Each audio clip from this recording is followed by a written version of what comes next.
So, I've been giving a lot of thought lately to the morality of theft. Okay.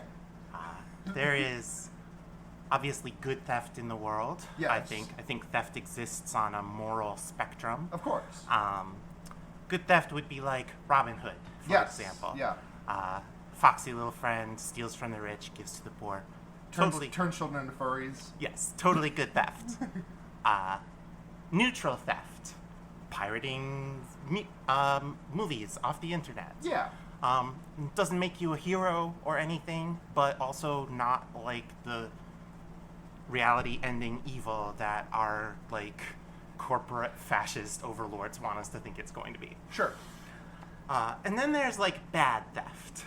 Okay. And bad theft to me is when you decide you're going to steal, say, a working class trans woman's Nintendo Switch while she's in the middle of a very stressful move.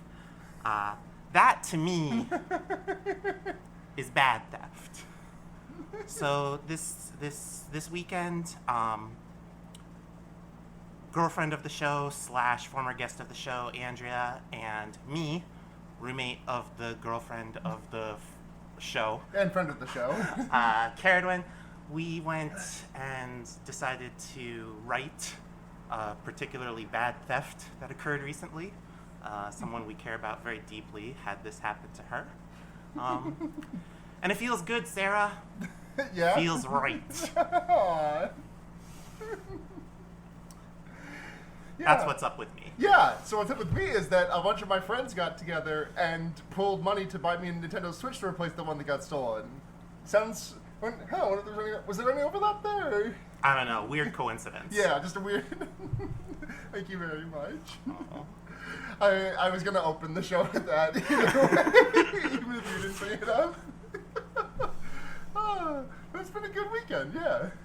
You want to Shall we podcast? Yeah, you want to talk about Halloween too? I always want to talk about Halloween too. All right.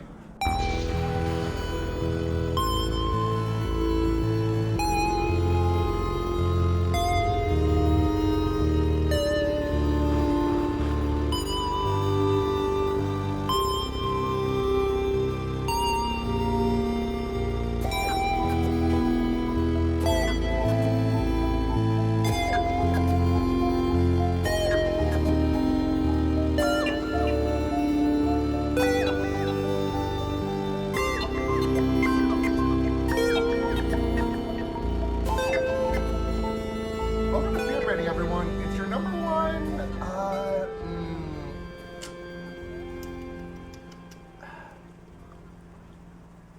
Man on Fire. number one Man on Fire podcast. She was trying to mouth that to me, and I'm not good at reading lips. It's your number one Man on Fire podcast. I'm Sarah, and joining me is friend of the show, roommate of the girlfriend of the show, and Switch buyer of the show, Caradwin. Not alone on the Switch buyer. Thank you to everybody who helped out with that. Hi everybody, my name is Caradwin. Possibly the most referenced party on this show that is not Blair. This is my first time here. I'm very excited, but Yeah. I've been like a specter looming Yeah. over everything for the last Yeah. year or so. I think in terms of podcast mentions, it's Blair, Seda, and then you. Do you ever sit and listen to the theme for your podcast? No. I do.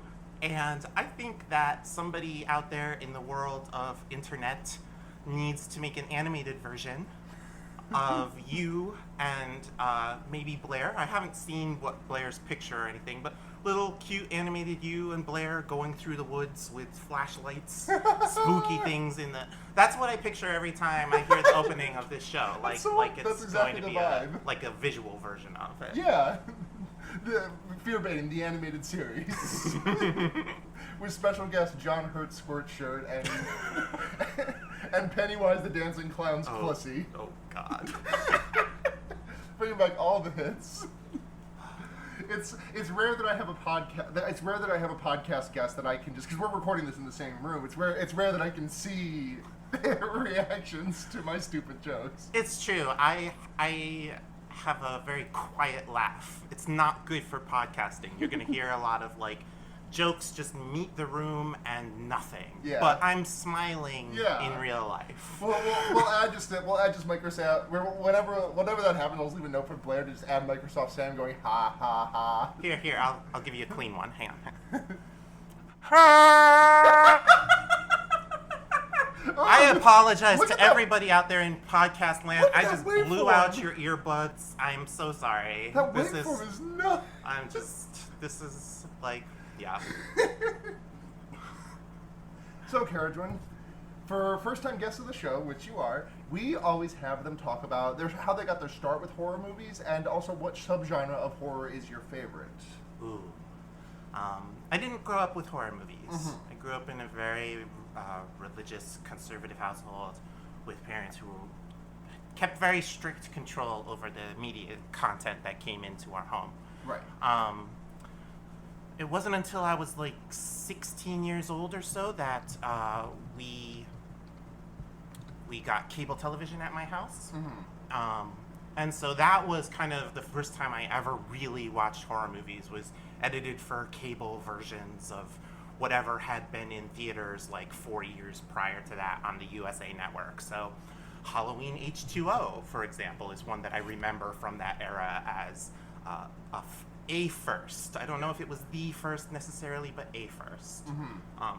Wasn't until college that I really started to get into the genre, because the great thing about horror movies is they make great date movies. Yes. There's nothing better than going to a movie theater and either being genuinely scared and holding on to the person who's next to you, Yep. or having it just be a bad one and then you laugh the whole night Yep. with the person you're with. Yep. One of the first dates that I had with Andrea, if I'm not mistaken about the time, was seeing Get Out in theaters. Oh, perfect. Was Get Out 2017 or 2018? 2017. Yeah, so that would have been pretty early on in our relationship, because that was like February of that year. Nice. I was just like glued to her that entire movie. Yeah, I think the first horror movie that I ever saw in the movie theater was The Descent. Oh, I've never seen that one. Is it good? It is good. It is of its era, Okay. which is, early aughts horror, so a lot of influence from sort of like the French extreme horror, and everything's very gritty and like Yeah. highly saturated cinematography. Is that the one that starts with like the car accident where the girl's like parents just get killed? Not parents, the woman's husband and child, I believe. Okay. And there's all this drama, but it's about a bunch of women who go down into a hole. Yeah. And bad things happen. Yeah. And that's a good lesbian first date.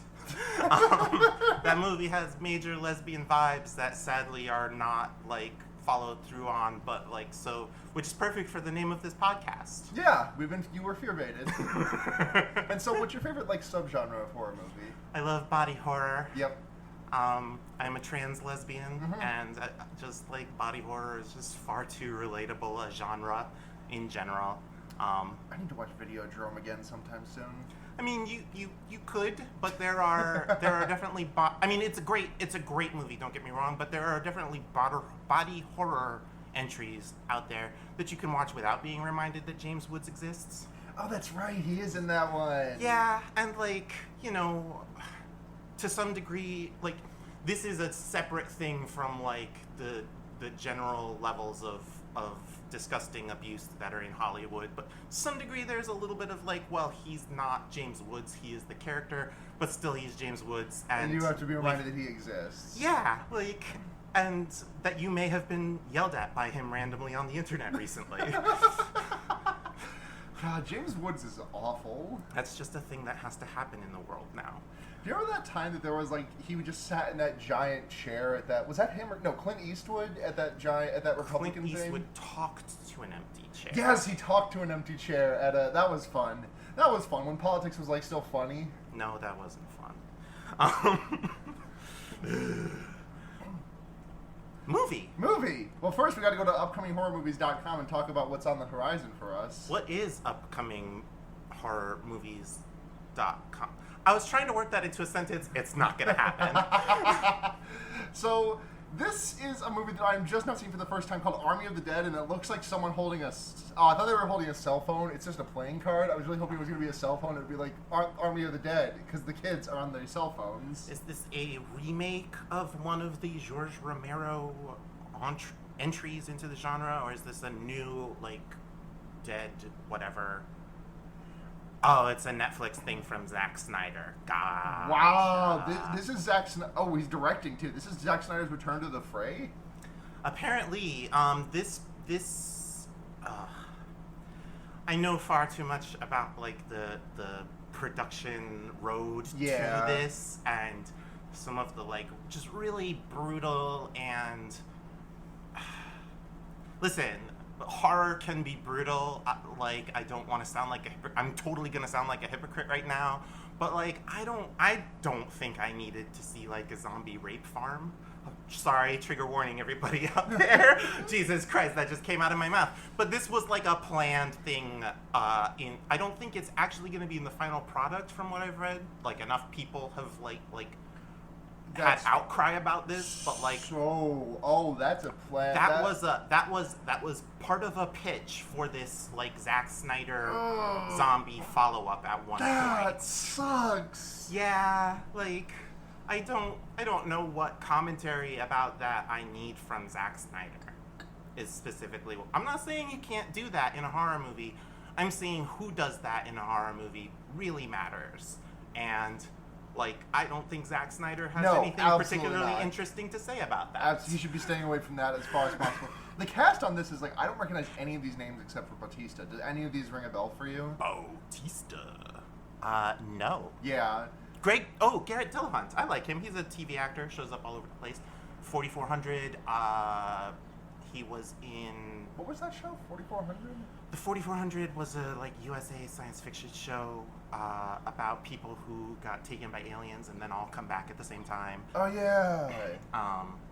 And then he was also in the follow-up to My Name is Earl, Raising Hope. Raising Hope was in a follow-up to My Name is Earl? Yes. I had no idea. I love that show. Same producer behind My Name is Earl went on to do Raising Hope. Raising Hope was a fun show. I enjoyed it a great deal. Yeah. Introduced me to one of my favorite bands that I haven't listened to in a while. Free Nice. Energy. I'm really interested in this one that's just called Rock, Paper, Scissors. Well, Ouija is a copyrighted board game, and trying to find other popular games to horror up is gonna be difficult for, Hollywood. Yeah. Yeah. That one's out in a day and a half. You excited? No. Counting down the minutes to Rock, Paper, Scissors, the movie? Didn't even know about it. Yeah, me neither. It looks pretty rough, too. What is the mission statement of upcominghorrormovies.com? Is it literally just any horror movie? There's no curation. There's here? no curation. It's just the front page is always just like this is the soon to release. It's a shame you can't even, like, filter for what is going to be, like, video on demand versus what's actually... That makes me sound like such a snob. What is actually a movie? I mean, you're not wrong, though, because, like, none of this stuff, like, Critters Attack, that's upcoming on VOD. I know a bunch of people who would probably be excited about that. For Critters Attack? Well, they're old like me. Okay. Oh, that's right. I think we already talked about that, but they're making another Black Christmas. Oh, right. This is a upcoming horrormovie.com that just got announced this weekend. 2 more Halloween movies. Yeah, that's right. I forgot about that. That actually leads us into the episode today, because part of why I wanted to talk about Halloween 2 is because they had, before this weekend's announcement, announced that they were making Halloween 2. This will be the 3rd Halloween 2 that we've had. Thankfully, the final product is not actually called Halloween 2. It's actually 2 Halloween 2s, I guess. No, that doesn't matter. It's Halloween Kills. Halloween Kills, which just makes me think of Machete. Yeah. It seems like a very odd movie. It seems like Halloween Ends. That's a title that, like, makes sense in this franchise, I guess. Yeah, so the 3rd in the David Gordon Green, Hollow Green trilogy will be Halloween Ends. Is this the first Halloween sequel without a number in the title? Halloween Resurrection does not have a number in and the Halloween title. H2O does have a number in the title, but it's not like the number in sequence. Correct. Also, I think that depending on which edit you watch, which is a fun thing with these movies, Halloween 6 may or may not be called Halloween 6 on the title card. Okay. We don't have to talk about the Yeah. other Halloween movies right now. That's a whole... Halloween 6 is where they retcon the end of Halloween H2O, right? Or is that before? No. Halloween 6 is before H2O. Yes, and then H2O and then Resurrection. Correct. Yeah, that's a great middle finger, huh? We can spare all of that conversation until later. I'm having you back for whenever we do Halloween H2O. And Okay. then for Halloween Resurrection, I will also have you back. I mean, I hope that you have insurance on your podcasting equipment, because something's getting breaking during the not H2O, the Resurrection episode. Because Yeah. But do you want to talk about Halloween 2? yeah, speaking of movies that are not Halloween Resurrection, Halloween 2. There is a potentially infinite number of movies that are not Halloween Resurrection. Yes. And this is one of them. Yes.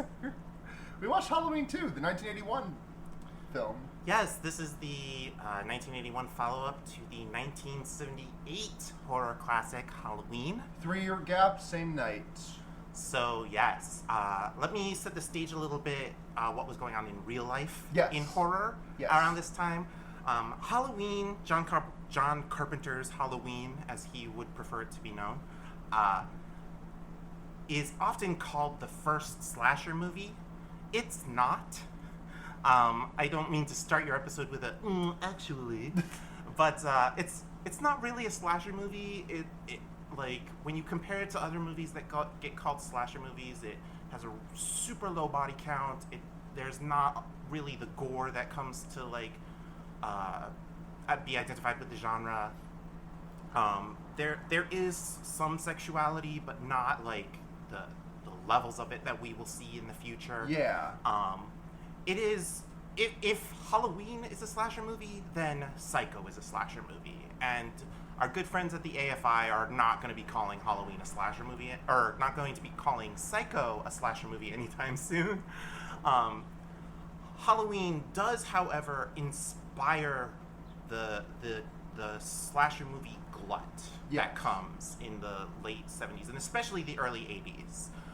The Reagan conservatism makes this a fascinating period of horror history to look at.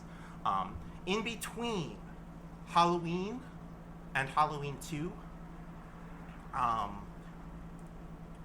I've put together just a list of some of the slasher and slasher movies. And because I started the episode with an actually, I know some people are not going to consider a bunch of these slashers, but they have elements.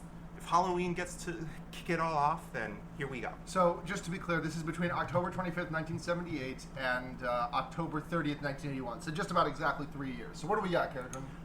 This is an incomplete list. Yes. The Driller Killer. When a Stranger Calls. Oh, that's right. That's the one. I forgot that there was. I always forget that there was an original before they made it into that mediocre mid 2000s one. The call is coming from inside the house. Is that is that where that came? Is that where that started? Wow, I did not know that. To All a Good Night, a Christmas themed one.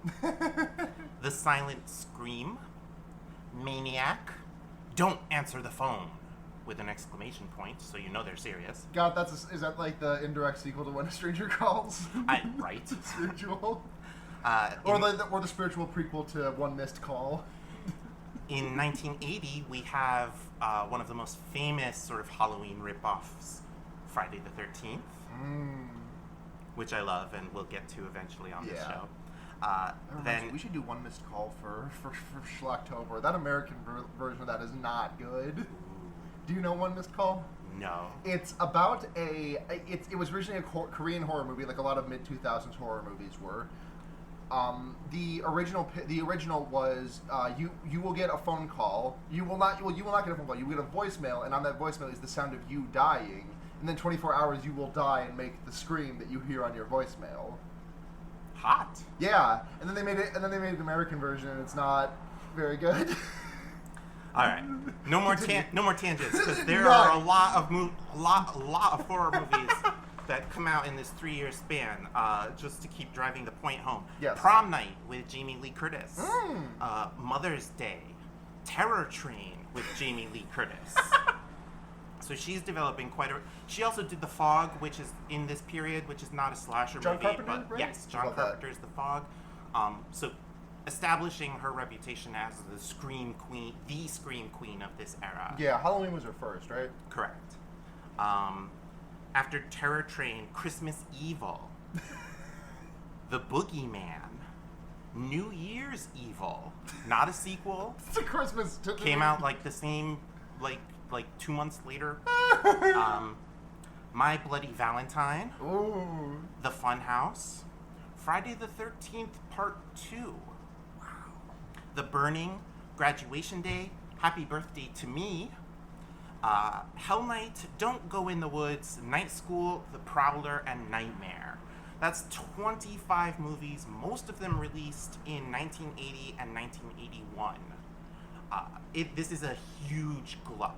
Yeah, that's 1980, 1980, but that means they would have been like all hands. Was it 78 or 79? Sorry. 78. So yeah, that makes more sense. I was like, damn, from 79 to 80, they put all hands. But that makes more sense. There's a year in between. Yeah, and so Halloween 2 is like the first one that came out after that, like, boom, I guess. Yeah. And this is much more of a slasher. Absolutely. And that, from everything I've been able to gather from behind the scenes materials, from making of documentaries on various discs and what have you, that comes from Carpenter. Mm. The decision to move more towards what everybody else is doing is not some, like, corporate thing. That comes from Carpenter. On one of the documentaries that comes with the Shout Factory Blu-ray set, we'll talk about that set later. I have a small complaint. I have a major complaint about that, and it's the same thing. It's the same complaint. So according to producer Irwin Yablans, who was producer on the first film, That's a producer on this phenomenal film, name. isn't it? Irwin Yablans? The mouthfeel. You find the best names in, like, independent movies of this era. Like, just people who come from all over the world to make American movies, and it's great. Irwin Yablans was a much bigger fan of what he called the cinema of the mind, or the theater of the mind, which is how he describes the horror of Halloween, the original. Right. Everything's in your head. You don't really see the kills. Certainly not the most brutal of them, which is probably Bob's death impaled by a kitchen knife. Yeah. You don't really see anything. No. You just see the end result, and your mind fills in the violence. Yeah, there's definitely something that happens to, there's always something that happens to, I can't remember her name, the blonde girl who's fucking Bob. Linda. Linda, yes. There's definitely something that happens to her after she gets strangled by the phone cord, but they don't show what it is. No. But there's definitely more damage done to, by the time Laurie discovers her body, there's definitely more damage done to her than just a simple phone cord strangulation. Right. That's just the appetizer. Yeah. Similar techniques pulled from Texas Chainsaw Massacre, which has this incredibly brutal reputation, and it is brutal. I mean, that movie still fucks me up all this time later. But none of that gore is actually on screen. It's all taking place in your head. Carpenter wanted to bring it on screen. He felt that the market had changed. Horror had changed since they made Halloween in '78. And we see this thinking a year later, or 2 years later, with The Thing. Mm-hmm. The Thing is an incredibly gory movie. Oh, yeah. Just brutally gory. Wonderfully so. Oh, yeah, it's beautiful. I love The Thing. So you can see, like, this evolution in Carpenter's thinking about, like, horror and what the audience is expecting and how we're going to meet and exceed that expectation. Uh-huh. Carpenter didn't want to make this movie. Yeah, he did. So he didn't. Well, he is involved. Yeah. He is involved a great deal. He wrote and produced, but did not direct. Deborah Hill is also back as a producer on this one. Carpenter felt that the story was done after Halloween. And the story is done after Halloween. Michael falls out of the building, after being shot 6 times. We'll get there. Yeah, we will. Was he shot to death? You would think, but no. Oh, come on. He disappears. You're not taking that bait? No. He disappears and he becomes the boogeyman. Mm-hmm. And the story is over. He has become the urban legend that all of the children already fear. And the story was over as far as Carpenter was concerned. But money was there to be made. And the movie was going to happen without him, with or without him. So rather than let somebody else make it, he comes on to write and produce this film along with Deborah Hill, who Deborah Hill is not credited enough, I think, by a lot of film scholars and critics talking about. She's really responsible, I feel, for so much of the success of the first one. Yeah. She is why those girls feel real. Yeah. And why we care about them and love them and are sad when they die. This is no way to prove this, but I feel like maybe Deborah may have been the reason that Annie survives that laundry room scene. Like I feel like there was a version of that script. Like maybe John didn't write it up. Maybe there was pressure from people to change that, because I feel like there may be a cut of that script somewhere where she does die there. Maybe. I have not seen any earlier drafts of how. Right. Yeah. This is no evidence to base this on. Just thinking out loud. We should probably get into the movie sometime soon. Well, we are into the movie because we are talking about John Carpenter. Doesn't want to make the movie, goes and gets a 6-pack of beer and just starts getting drunk and starts writing. And so that will also inform certain story decisions that we're going to talk about as we go along. Yeah. Oh, hey, Hill was born in Haddonfield. Haddonfield, New Jersey, yes. Which is where Haddonfield, Illinois, from the films gets its name. New Jersey is where Jason Voorhees does his murdering. So, interesting little crossover there. Yeah. Movie starts. This movie starts just after. This movie starts with footage from the. And you can always. It's very easy to tell when the footage is from Halloween 1, because it's amazing the difference that you see in 3 years of filmmaking. Absolutely. I knew that. I was really taken off guard by that the first time that I saw this. That I was just like, whoa, okay, that's drastically different. I was expecting and I mean, I don't think that's to anyone's that's not to anyone's detriment. It's just really surprised me how much filmmaking evolved in the 3 short years in between Halloween 1 and Halloween 2.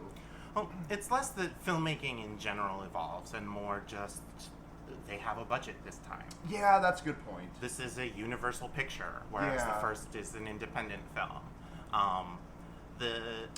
Wow, I did not realize that. Yeah, the original had a budget of $300,000. This one had a budget of $2.5 million. Yeah. And it made that back tenfold. That's not bad. Yeah. The movie actually starts with a title card. October 31st. Yes! 1978. And as Sarah pointed out, we're literally brought back to Halloween of 1978 because we have footage directly from Halloween 1978 in the opening of the film. But before we even get to that footage, we open with a song. That's right, yes, Mr. Sandman. Dum, dum, dum, dum, dum. Bring me a dream. Boom, boom, boom, boom. You're the cutest that I've ever seen. I love this song. This song is iconic for this series. I always forget that it's not in the first movie. I think because watching H2O on cable was my introduction to the series, and that the song makes a very pointed reprise in that. Yeah. That entry in the series. Mr. Sandman has a very unfortunate association for me, which is with the television show Secret Life of the American Teenager. Ooh. Because there is a scene in which the girls in that show stop wanting to have boyfriends because they learn about masturbation. And then there's just a montage of them all being pleasured, just being happy in bed, and it's set to Mr. Sandman. I don't know how that ruins it for you. It doesn't ruin it, I just think it's a bad show.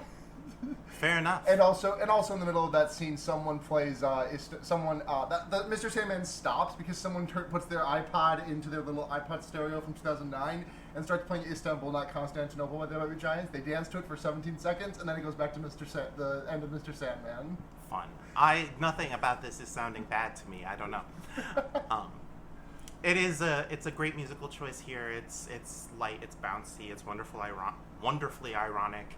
So that scene does end with one of the characters being instructed to go to jo.org, which, by the way, go to jo.org, if I'm not mistaken, does redirect to the network on which Secret Life of the American Teenager can be watched. Freeform. Oh shit, there's a show about mermaids. We are so far away from Halloween 2 at this point. We are, I apologize. We have made it to the first, not even the title card. So we get all that footage from the end of Halloween where, like, Laurie tells the kids to go run. They run out the door and they're like, help, help! And Loomis is just wandering around, just having emerged from his bush. Loomis runs inside. Laurie has stabbed Michael. All of the things we saw at the end of Halloween. He takes out his gun and he shoots him. How many times? 7 times, or was it 8? He actually, yes, the line is gonna be, I shot him 6 times! That's not actually what happens. Because of the intercutting of the original footage of him shooting and the new footage. Yeah. Because this is the first time we get I think this is the first new footage we get of Michael Myers, he very much steps up on that balcony, which I don't remember from Halloween 1 to fall off. He very much trips over in the original, but like on this one, he just like step up, and then he... Well, the original, you don't see the entire stunt, right? Yeah. In the original, you see him go over the edge, and then you see him on the ground. Mm-hmm. In this, stuntman Dick Warlock is portraying Michael. I know that's the funniest name in the world to you. What an incredible name! There's so much power in that name. It is. He could have been Richard. He's like, no, Dick. Dick Warlock. Dick Warlock goes up over the edge of the balcony. You're right. He does. If you're watching very closely, he doesn't trip so much as he kind of goes up a ramp and over the balcony. Yeah, but like I bet that's much safer as his first stunt. Because we see him fall 2 stories. Yeah. Which is the first evidence, like, that we get in this movie of how hard Dick Warlock is going to go in. Because Dick Warlock goes in like a man named Dick Warlock should. Yeah, Dick Warlock is Dick Warlock doing all of Michael's stunts in this movie? Dick Warlock is amazing in this movie. He is doing pretty much all of Michael's stunts in this movie. He also has a couple other roles in the film that I forgot to write down.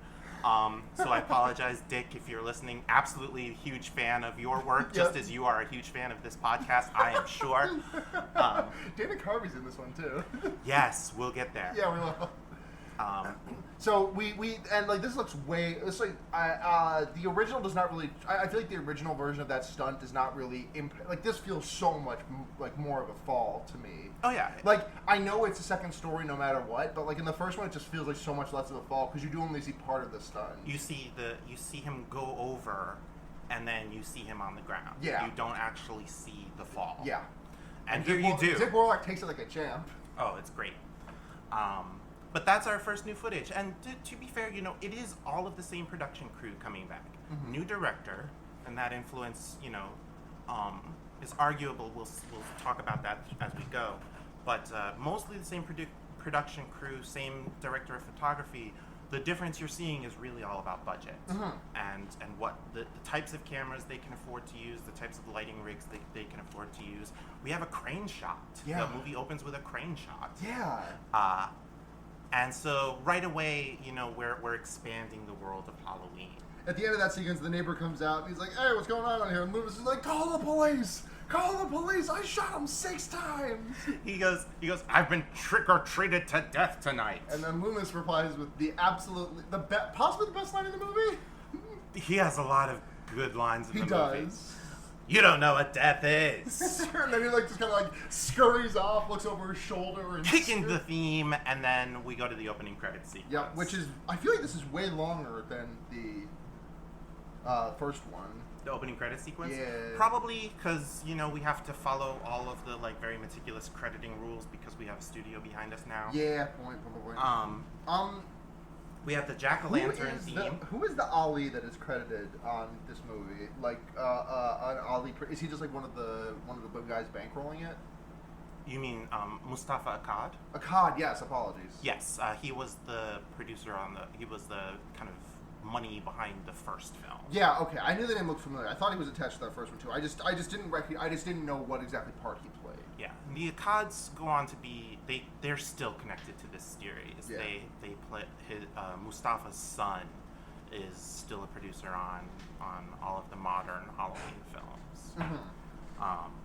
We see this developing on the theme of expanding the universe of Halloween. We see the Jack-o'-lantern from the first film literally expanding, breaking apart at the seams as the credit sequence plays out. And then a cool Halo 2 skull comes out. There is a skull buried in this Jack-o'-lantern.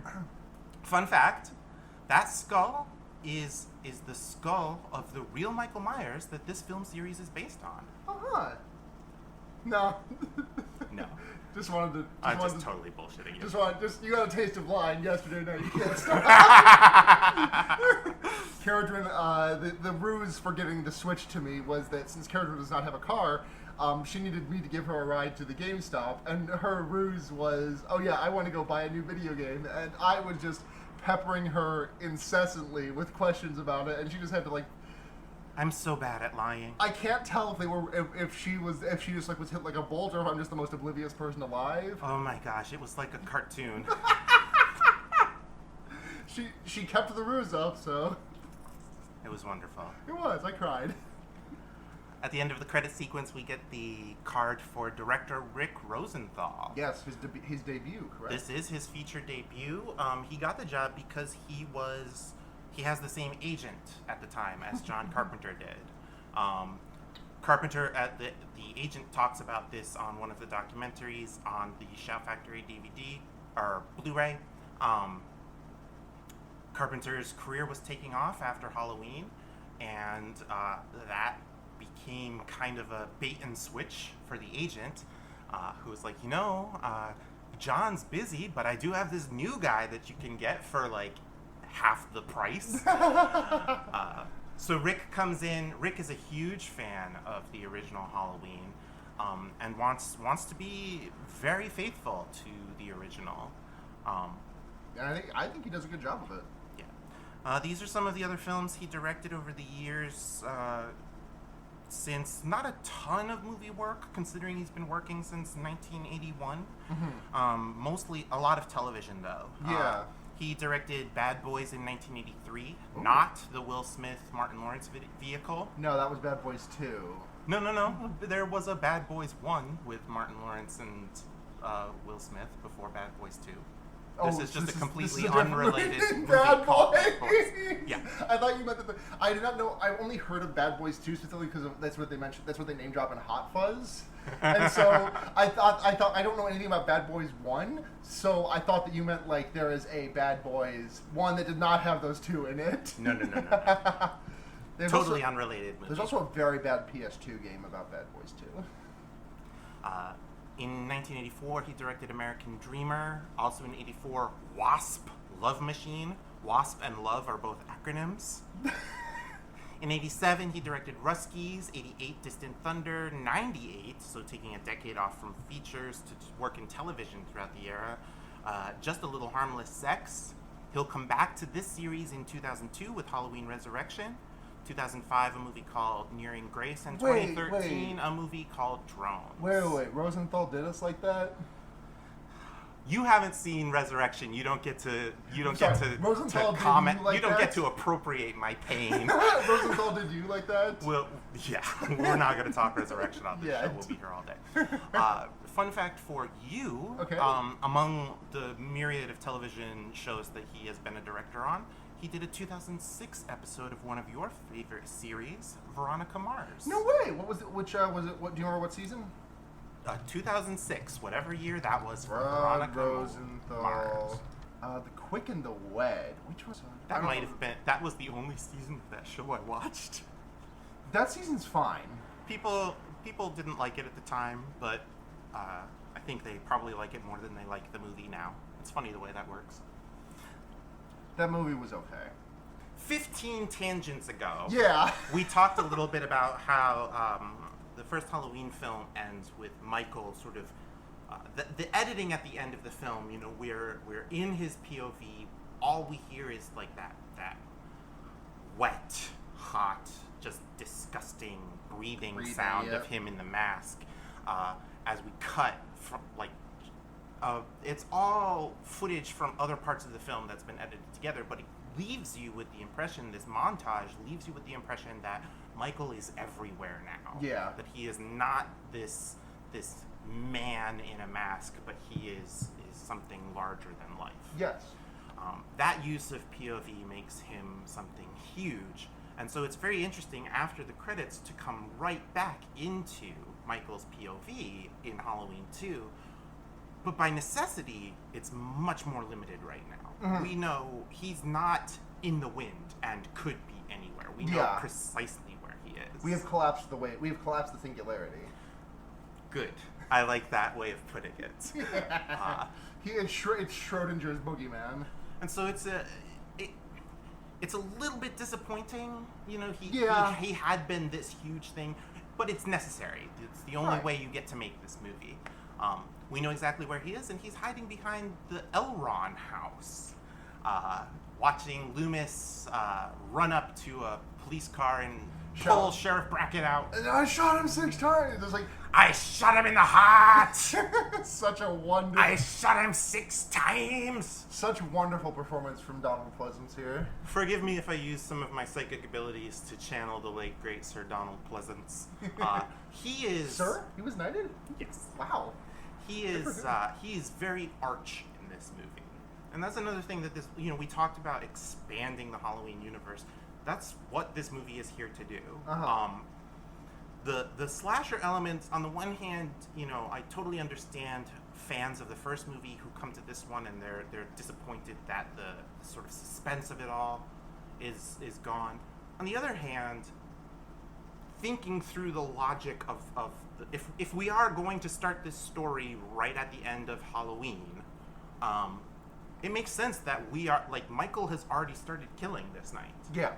He's killed 3 teenagers, as well as like the dude in the truck who he stole his clothes from. So he's sort of in like what the profilers call berserker mode at this point. He's in sicko mode. Yeah. To use the kids' parlance. Okay.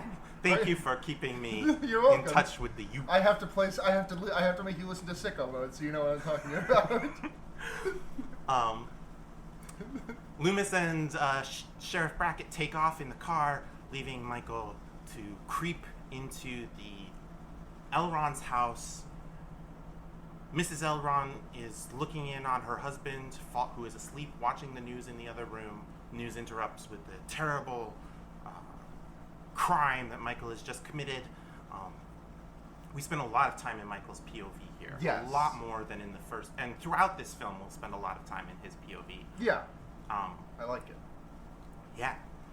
What's wonderful, though, is, like, the first couple of times I saw this movie, I thought we were swapping out the POV shot for what Halloween, the first Halloween, 1978's Halloween, does so masterfully, which is Michael is always, like, in the distance. Yeah. Michael is in so many shots of that movie that you don't even know he's in, because he's, like, in a car, and you just have to be paying attention to what cars are driving by. Yeah. I feel like I've watched that movie like 5-6 times at this point, and I feel like every time I notice a scene where Michael is that I hadn't seen prior. Yeah.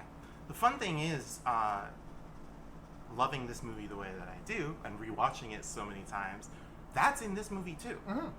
You pointed some of those out to us last night. The first one we get is right here, where he's stalking Mrs. Elron. We get the reverse shot from his POV, and there he is, completely out of focus, just the shape. Just grabbing a knife. He picks up the knife. Mrs. Elron comes around. She sees that her knife has been stolen. There's blood on her cutting board, and she screams. Yep. Is this about when Ben what's his face gets it? No, we're not anywhere near there yet. Oh wow. The young lady who lives next door hears her neighbor scream, and Yes. comes out, Mr. Elron, Mrs. Elron. Goes back inside, resumes her phone conversation. This is the most chilling line in the movie. Dr. Loomis has all of these wonderfully arch gothic horror monologues throughout the whole damn thing about the nature of evil and how empty and soulless his patient was. Very bad psychiatrist, but whatever. Yeah. This is the most chilling line in the movie. The young woman goes back to her phone call, and she says to her friend, his wife's always picking on him. He probably got angry and decided to finally start beating her. Terrifyingly blasé. Just chilling. For this, Michael murders her. Because Michael, he's not here for, people who justify spousal abuse like that. Oh no. Michael is a champion for the... For the beaten. Oh god. Is this like where she's on the phone and we get like the over the shoulder shot of Michael like walking in the front door and just kind of like excusing himself to the side corridor? Absolutely. More of that great like Michael out of focus, just the shape of him. Dick Warlock has that, the way he moves is wonderful. Fans love to come up to him at conventions and they'll be like, do the walk. And he just kind of shrugs. He's like, well, that's just kind of how I walk. Oh, Dick. Yeah. Mr. Warlock, if I may call you Dick. God, what a name. But yeah, this is the moment where she comes through the Barnes & Noble house. And, yes, there's B and N on her wall. Yeah, it's probably her parents' first names, but it's B and N. I'm sure that's a, like, white people, middle-class suburbia thing. Bread and neckfist. Oh my gosh. And she's dead. Yeah, she's gone. Like, she comes through the door and she's gone. That kitchen knife, Chekhov's kitchen knife, is buried between her ribs. Yep. And little jumps, very effective little scare. And this is where we this is really where we see our slasher influence. Mm-hmm. Halloween 1978 doesn't do this. Does not introduce a victim just to kill them her, off. yeah. Halloween 2, no qualms about that. Yeah, this character is completely unrelated to and I feel like it like sets us up for like not having any unrelated deaths. I guess not like unrelated to the thing writ large, because like he very obviously avoids like the Elrons. Yeah, which is interesting. They are spared his murderous wrath, but young woman talking on the phone, she gotta die. Yep. We cut from Michael's first kill of this movie. Yes. His fourth kill of the night. We don't, maybe fifth kill because it's unclear when he killed the mechanic. Yes. Whether he killed the mechanic same on day, October 29th or October 30th or October 31st. Yeah. We cut back to Laurie coming out of the house from the first film on a stretcher, carried by Jimmy and Bud. Jimmy and Bud. This is also the debut of the wig. I don't know if you caught that. So by 1981, Jamie Lee Curtis had already started cutting her hair short. Oh, really? Which is probably, I think that's probably her most famous look. Is like definitely. She was short-haired all through the 90s into the early aughts. That's how I know her in Freaky Friday. Yes. And it's a really good look for her. It is. That's also how I know her in the Activia commercials, where she tells you to eat yogurt to poop better. Activia! So she's already cutting her hair short by 1981, so she is in a wig for this whole movie. I did not catch that. I'll have to keep closer eye on next time we watch it. Usually it looks pretty good in this introduction shot. It's a bit much. It's a bit rough. But yeah, we meet Jimmy and Bud. Jimmy and Bud. And they load her into the ambulance. We take off, and then we cut to her destination, Haddonfield Memorial Hospital. With the establishing shot that we see maybe 5-6 times in the movie? It's a lot, yes. And here we get, I wonder if I wonder if it's the exact same shot or if there's like minor differences each time. I'd like to take a look at all those shots side by side. you'd think I would have noticed. I watched this movie 4 times this week in preparation for the show. Never noticed. I get so caught up in it, that kind of stuff doesn't catch me, necessarily. And here we get something that Halloween 1978 was also playing around with. We get the, He was just making funny motions. oh, I'm I sorry. wanted to show you- We have a lizard friend who's Yeah. very, excited and very happy that we're talking about Halloween, too. Yeah, Smile loves it. The first Halloween movie played around a lot with these urban legends about Halloween. Yes. Michael himself becomes the urban legend of the boogeyman Yes. who gets kids on Halloween I mean, night. he already was sort of the boogeyman. Because remember that kid? What's the kid's name again? The boogeyman's gonna get you. Yeah, exactly. The Myers house. You're not supposed to go up there. Yeah. And the other kid's very obviously scared of it because when when Loomis is just hiding behind his bush and he's like, "Hey, get on out of here, kids!" And he's like so self-satisfied. He's like, "Oh, yeah, I scared some children's." So we get the appearance of a different Halloween urban legend, and this is the razor blade in the candy apple. Yeah, we talked a lot about this last night when we We watched did. it. I don't know. Is that you are about 9 years younger than me? Yeah. Is that still a myth that is? It was on its way out. I feel like it was the aftermath of the myth that I caught. Where there were it was the punchline in Mad Magazine a couple of times when I read it and such like that. But I was not in serious warned of it. Yeah. So for our young Gen Z listeners out there in the world And editors. throughout the 70s and 80s and into the 90s a little bit, but from what I'm hearing, less so. Yeah. A big myth that went around was that your neighbors or it's part of the general stranger danger awareness of the era is that watch out, check all of your children's candy on Halloween night because you never know if it's been tampered with. Yeah. Horror stories of children showing up in emergency rooms with tongues sliced open because of razor blades hidden in their candied apples. Yep. We have a poor little child who's experienced this. Yeah, and we get a silhouette of it, and it does not look good. It's tragic. Yeah. It is rough. I feel in the age of Twitter, I feel I've seen an image shared around Halloween every time that's just make sure none of these are in your kid, and it's just like drugs in there, and who has the amount of drugs to just give it away for free to children? Yeah, cannabis edibles are expensive. Nobody is drugging your kids with them. No, acid costs money.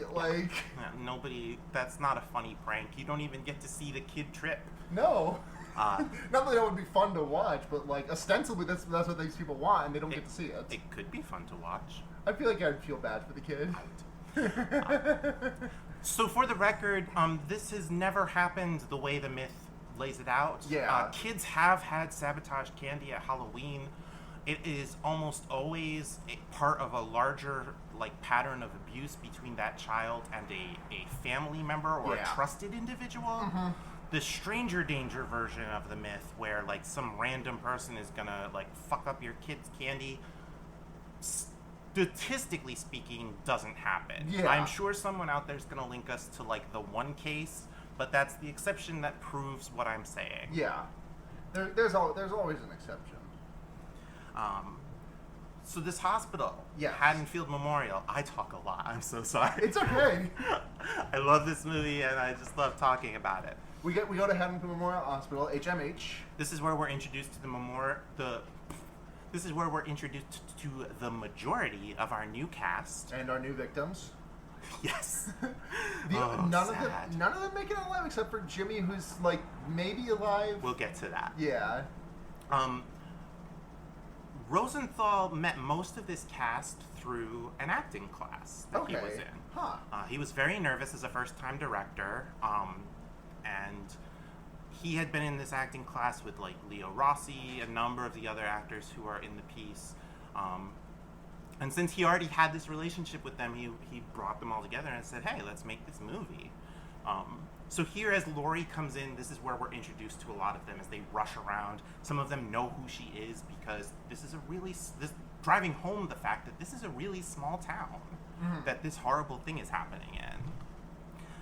This is also where we get, we talked a lot about Michael's POV shots. This is where we get the introduction of Jamie's POV shots into the filmic language of this story. Yeah. And our first one is while Laurie is being put under. She's struggling. She doesn't want to be put out. Doctors are not listening to her. Our doctor comes in, by the way, Dr. Mixter, and this man is very obviously drunk. Drunk Doctor Part 1. This man just came from a Halloween party where Laurie's parents were supposedly at, and he is working drunk. Oh. They drug Laurie, and we get the POV shot as she starts to go under. And this is where like I was starting to say, the filmic language starts to really connect Laurie and Michael narratively. Yeah. Which is going to be the big plot point for this film is the connection between the two of them. Yeah. So we've already been introduced to Lance Guest as Jimmy. He and Bud, played by Leo Rossi, were pulling Laurie's stretcher out of the house. Yeah, the EMTs. Lance Guest would later go on to star in The Last Starfighter, a big 80s attempt to make a new Star Wars that didn't really make Yeah. A lot of fans of that movie. I have not personally seen it. It is being remade soon written by Gary Whitta. Huh. Leo Rossi is from that crew that was in the acting class with the director Rick Rosenthal.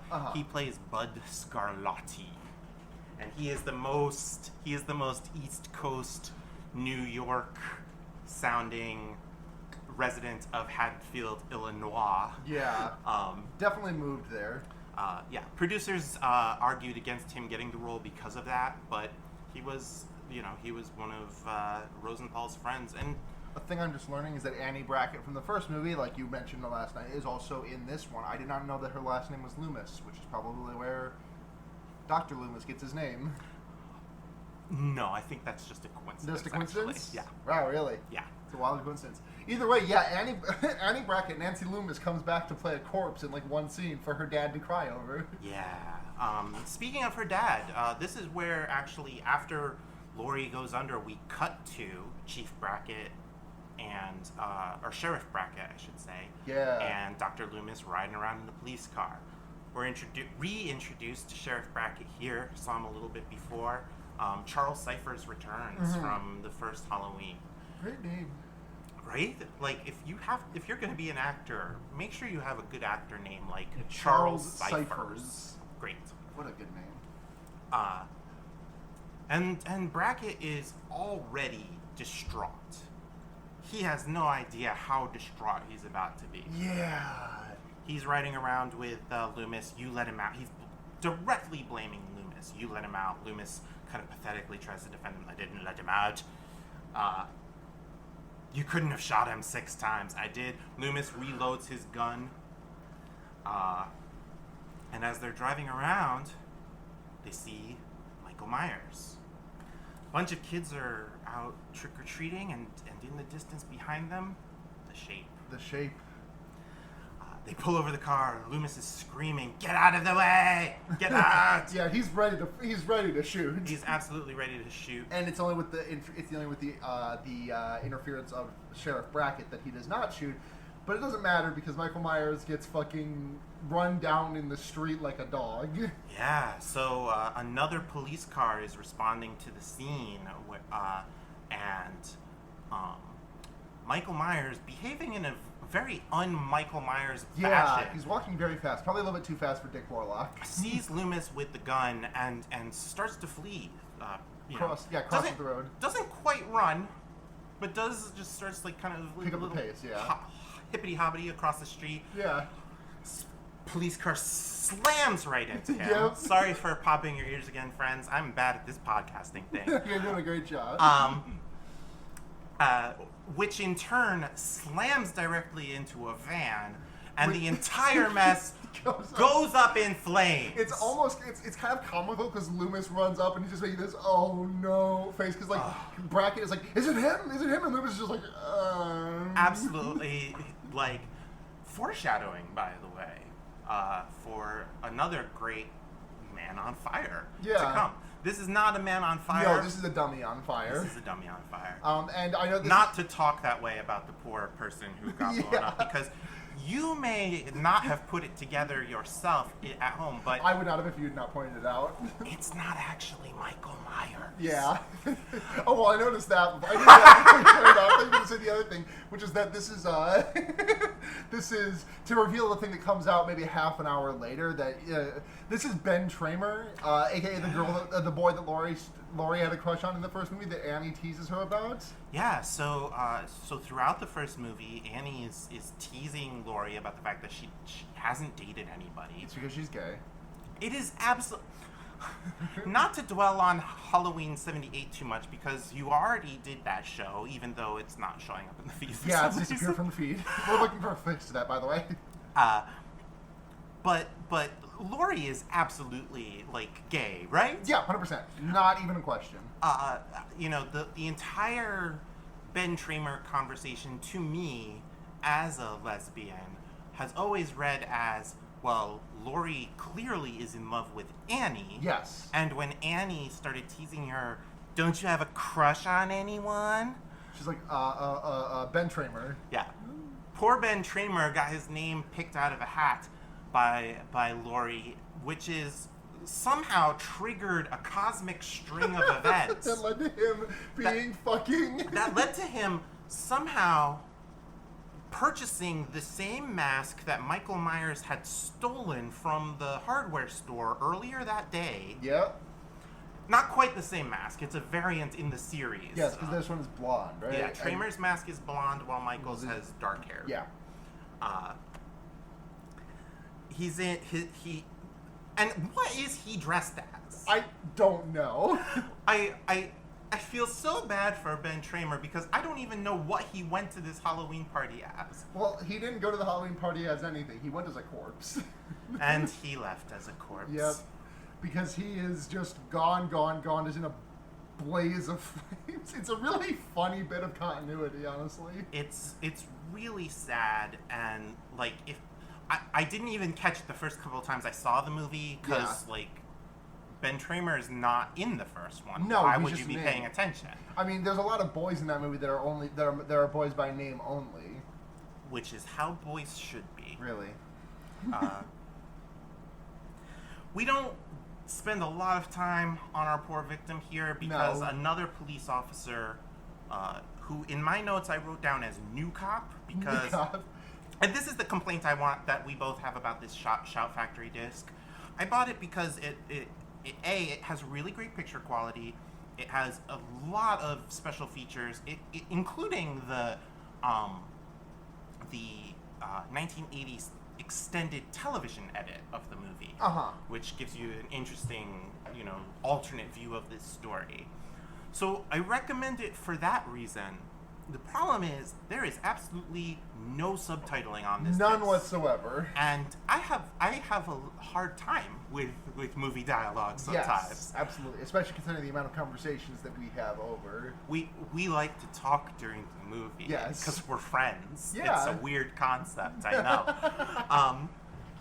And also because, especially when you're watching an older... This movie, although it's early 80s, is still kind of holding on to that late 70s aesthetic. So there's a lot of, very, naturalistic dialogue that's...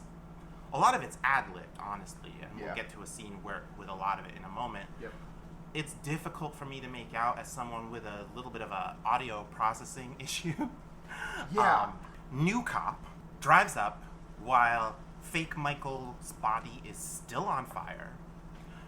The cop that killed fake Michael is standing there completely in shock about what he's just accidentally done.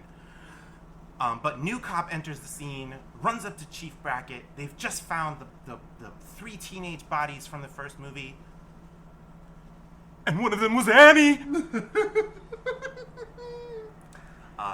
This is a nice. You mentioned it earlier. That Nancy Loomis returns as Annie Brackett for Halloween 2. She literally plays a corpse. Yes. Not a lot of horror movies have this moment where you actually follow up with the effect of the horror on the victims' families, and it's not a lot of the movie. This is going to be spoilers. This is going to be Sheriff Brackett's exit from the narrative, but he's distraught. Yeah. He's absolutely distraught, and it's a very effective moment. I think one series that does tend to be a bit better about this is the Nightmare on Elm Street series, but that hasn't happened yet at this point. Yeah, when is that? 84 is when that series will start. Okay. So we cut back to the hospital, and Jimmy comes into Laurie Strode's, a.k.a. Sleeping Beauty's, chamber. Yeah. I don't like this character. You don't like Jimmy? I don't like Jimmy. Why do you not like Jimmy? I don't like Jimmy because he's creepy. Jimmy is presented as like the good option. Yeah. I mean, he's better than Bud, no question. He's absolutely better than Bud. But that's like that bar is like subterranean to clear. Right. There's a strong lack of professionalism in this hospital, with the exception of Mrs. Alves. Yeah. She is just trying her darndest to do but she's got people just like fucking on the job. She's got an EMT obsessed with one of his patients. She's got like just the drunkter. She is the one African-American cast member in the film, Yep. and she is just like rolling her eyes, trying to get her work done while all these white people are fucking off. In many cases, literally fucking off. Just fucking off of this mortal coil. But yeah, like Jimmy, Mrs. Alves comes in to put the kibosh on Jimmy's inappropriate patient flirting, but he doesn't leave the room without one little bit of product placement. He's gonna get Laurie a Coke. This is actually. What was the movie we were watching recently that had just like a shitload of like Pepsi product placement in the middle of it? Oh, I can't even remember. Do you remember what I'm talking about? I feel like there was a scene where just like there was a bunch of people around computers and like so it was like, here, I brought you a Pepsi, and like they just like flashed the can to the camera. I know I'm picturing it in my mind, but it's gone from. Yeah, I cannot remember the movie. I'm sure it's on your shelf somewhere. I'll look at it. This is the point in the movie where we see Annie's body come out, and the existence of New Cop gives Loomis free reign to monologue at length about Michael Myers. Yeah. Catching up anybody who had forgotten perhaps what happened in 1978, 3 years earlier. Yeah. We're also introduced to someone who's late for work. Yes. Nurse Kathy? Katie? Karen Bailey? Karen, thank you. Yeah. Pamela Susan Shoop. Also a great name. Shoop, baby, shoop. You gotta run, so run, baby, run. You gotta shoot, so shoot, Susan Shoop. We're introduced to poor Miss Susan Shoop, who's probably never gotten tired of everybody making fun of her name, with a whole lot of business about her being a shit friend. Yeah. She's gone shopping with a friend and promised to drive her friend home afterwards, and now wants to renege on that, which absolutely is why Michael Myers is going to kill her, because Michael Myers values friendship above all else. Yes. He values friendship and not joking about your neighbor beating his wife. Right. Don't beat your wife, says Michael Myers. Be a good friend, says Michael Myers. That's right. It's Reagan's America now. They have a lot of Ignore the AIDS crisis, says Michael Myers. Oh my god. They have a lot of business here about how long it's going to take her to go to her friend's house, drop her off, get changed, go back to the hospital. I think a lot of this is there as like I think that Rick Rosenthal is a clairvoyant or yes, and he saw not clairvoyant, soothsayer. He saw into the future, predicted the existence of CinemaSins, and inserted this scene just to deal with all the bullshit people who are like, if they left the parking lot at the same time, but she was in a car and Michael was on foot, how did they arrive at the hospital at the same time? She had to drive all over the place. Yes. Oh, God. It's ruining your brains! I remarked on this when we were watching.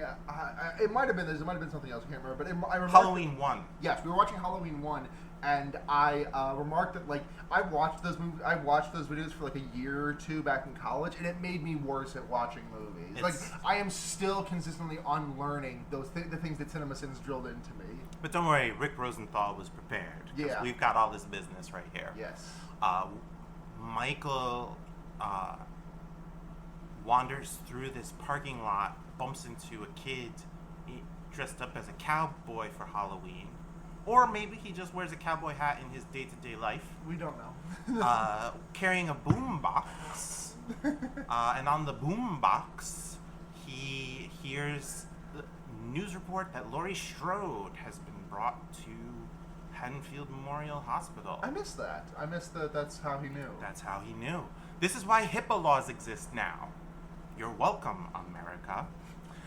Michael Myers is not going to get you now. He slams into this kid, kind of in a repeat of the scene from the first movie. By the school. Yes, yes. And when he does, the new version of the theme kicks in, and I love the soundtrack on this movie. It's great. It just taking those themes from the first one, blowing them all the way out on like the most 80s synthesizer you've ever heard.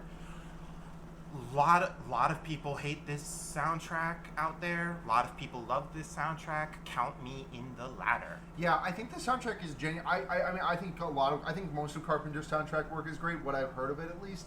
I think this one is phenomenal because it's just like the most. It's so simple. Like it's just like the ba ba ba ba. That's just 3 notes. Right. And then the part at the end, the intense thing is just like da da da. 1 note. Da. It's so good. Yeah. And this movie, like the jack-o'-lantern in the credits, expands on that and it fills out that sound. Yes, it builds on it. But so good. I love it so much. After Michael's stalking and we get this glorious representation of the theme, cut to our victims hanging out in the nurses' lounge at the hospital, watching the news and getting stoned. Yep, Buddy is smoking a joint with some forceps because this is the point where it's too far smoked to. We have some wonderfully ad-lib dialogue here where Bud wants nothing more than a pizza, a great big one with sausage, onions, and peppers. That sounds pretty good. It's my grandfather's favorite pizza, and he's not wrong to have that opinion. No, it's a pretty good pizza. But no mushrooms. I hate mushrooms. He's smoking a joint. We also check in with the hospital security guard at this point, Mr. Garrett. Yes, Mr. Garrett. Is he our first victim besides the girl on the phone? We will get there in a moment. Yes. He's got to go check on the pool? Not yet. Right now, he's too busy watching Night of the Living Dead. Yes, which is also what Mr. Elron was watching when the news report broke in. So they're tuned to the same channel. Too bad he wasn't looking at his security monitor, where they were showing where Michael Myers was very just like walking in plain view of it. We cut back to the nurses' lounge once we've established that Michael is inside, and Karen finally arrives to work. Yes, all dressed to the nines. The most skin-tight nurse's uniform I've ever seen in my life. Well, we weren't around back then. No, I know. I know. I'm just saying that I'm not saying that it is like over. I'm not saying it is overdone by any means. I just genuinely don't know, and I'm just saying that like my mother's a nurse, and like she just wears like scrubs. Which she should, because that's much more practical nursing attire. Yeah, but she's like wearing this like skin-tight like fucking. Hello, nurse. Yes, exactly. Outfit. Yeah, exactly.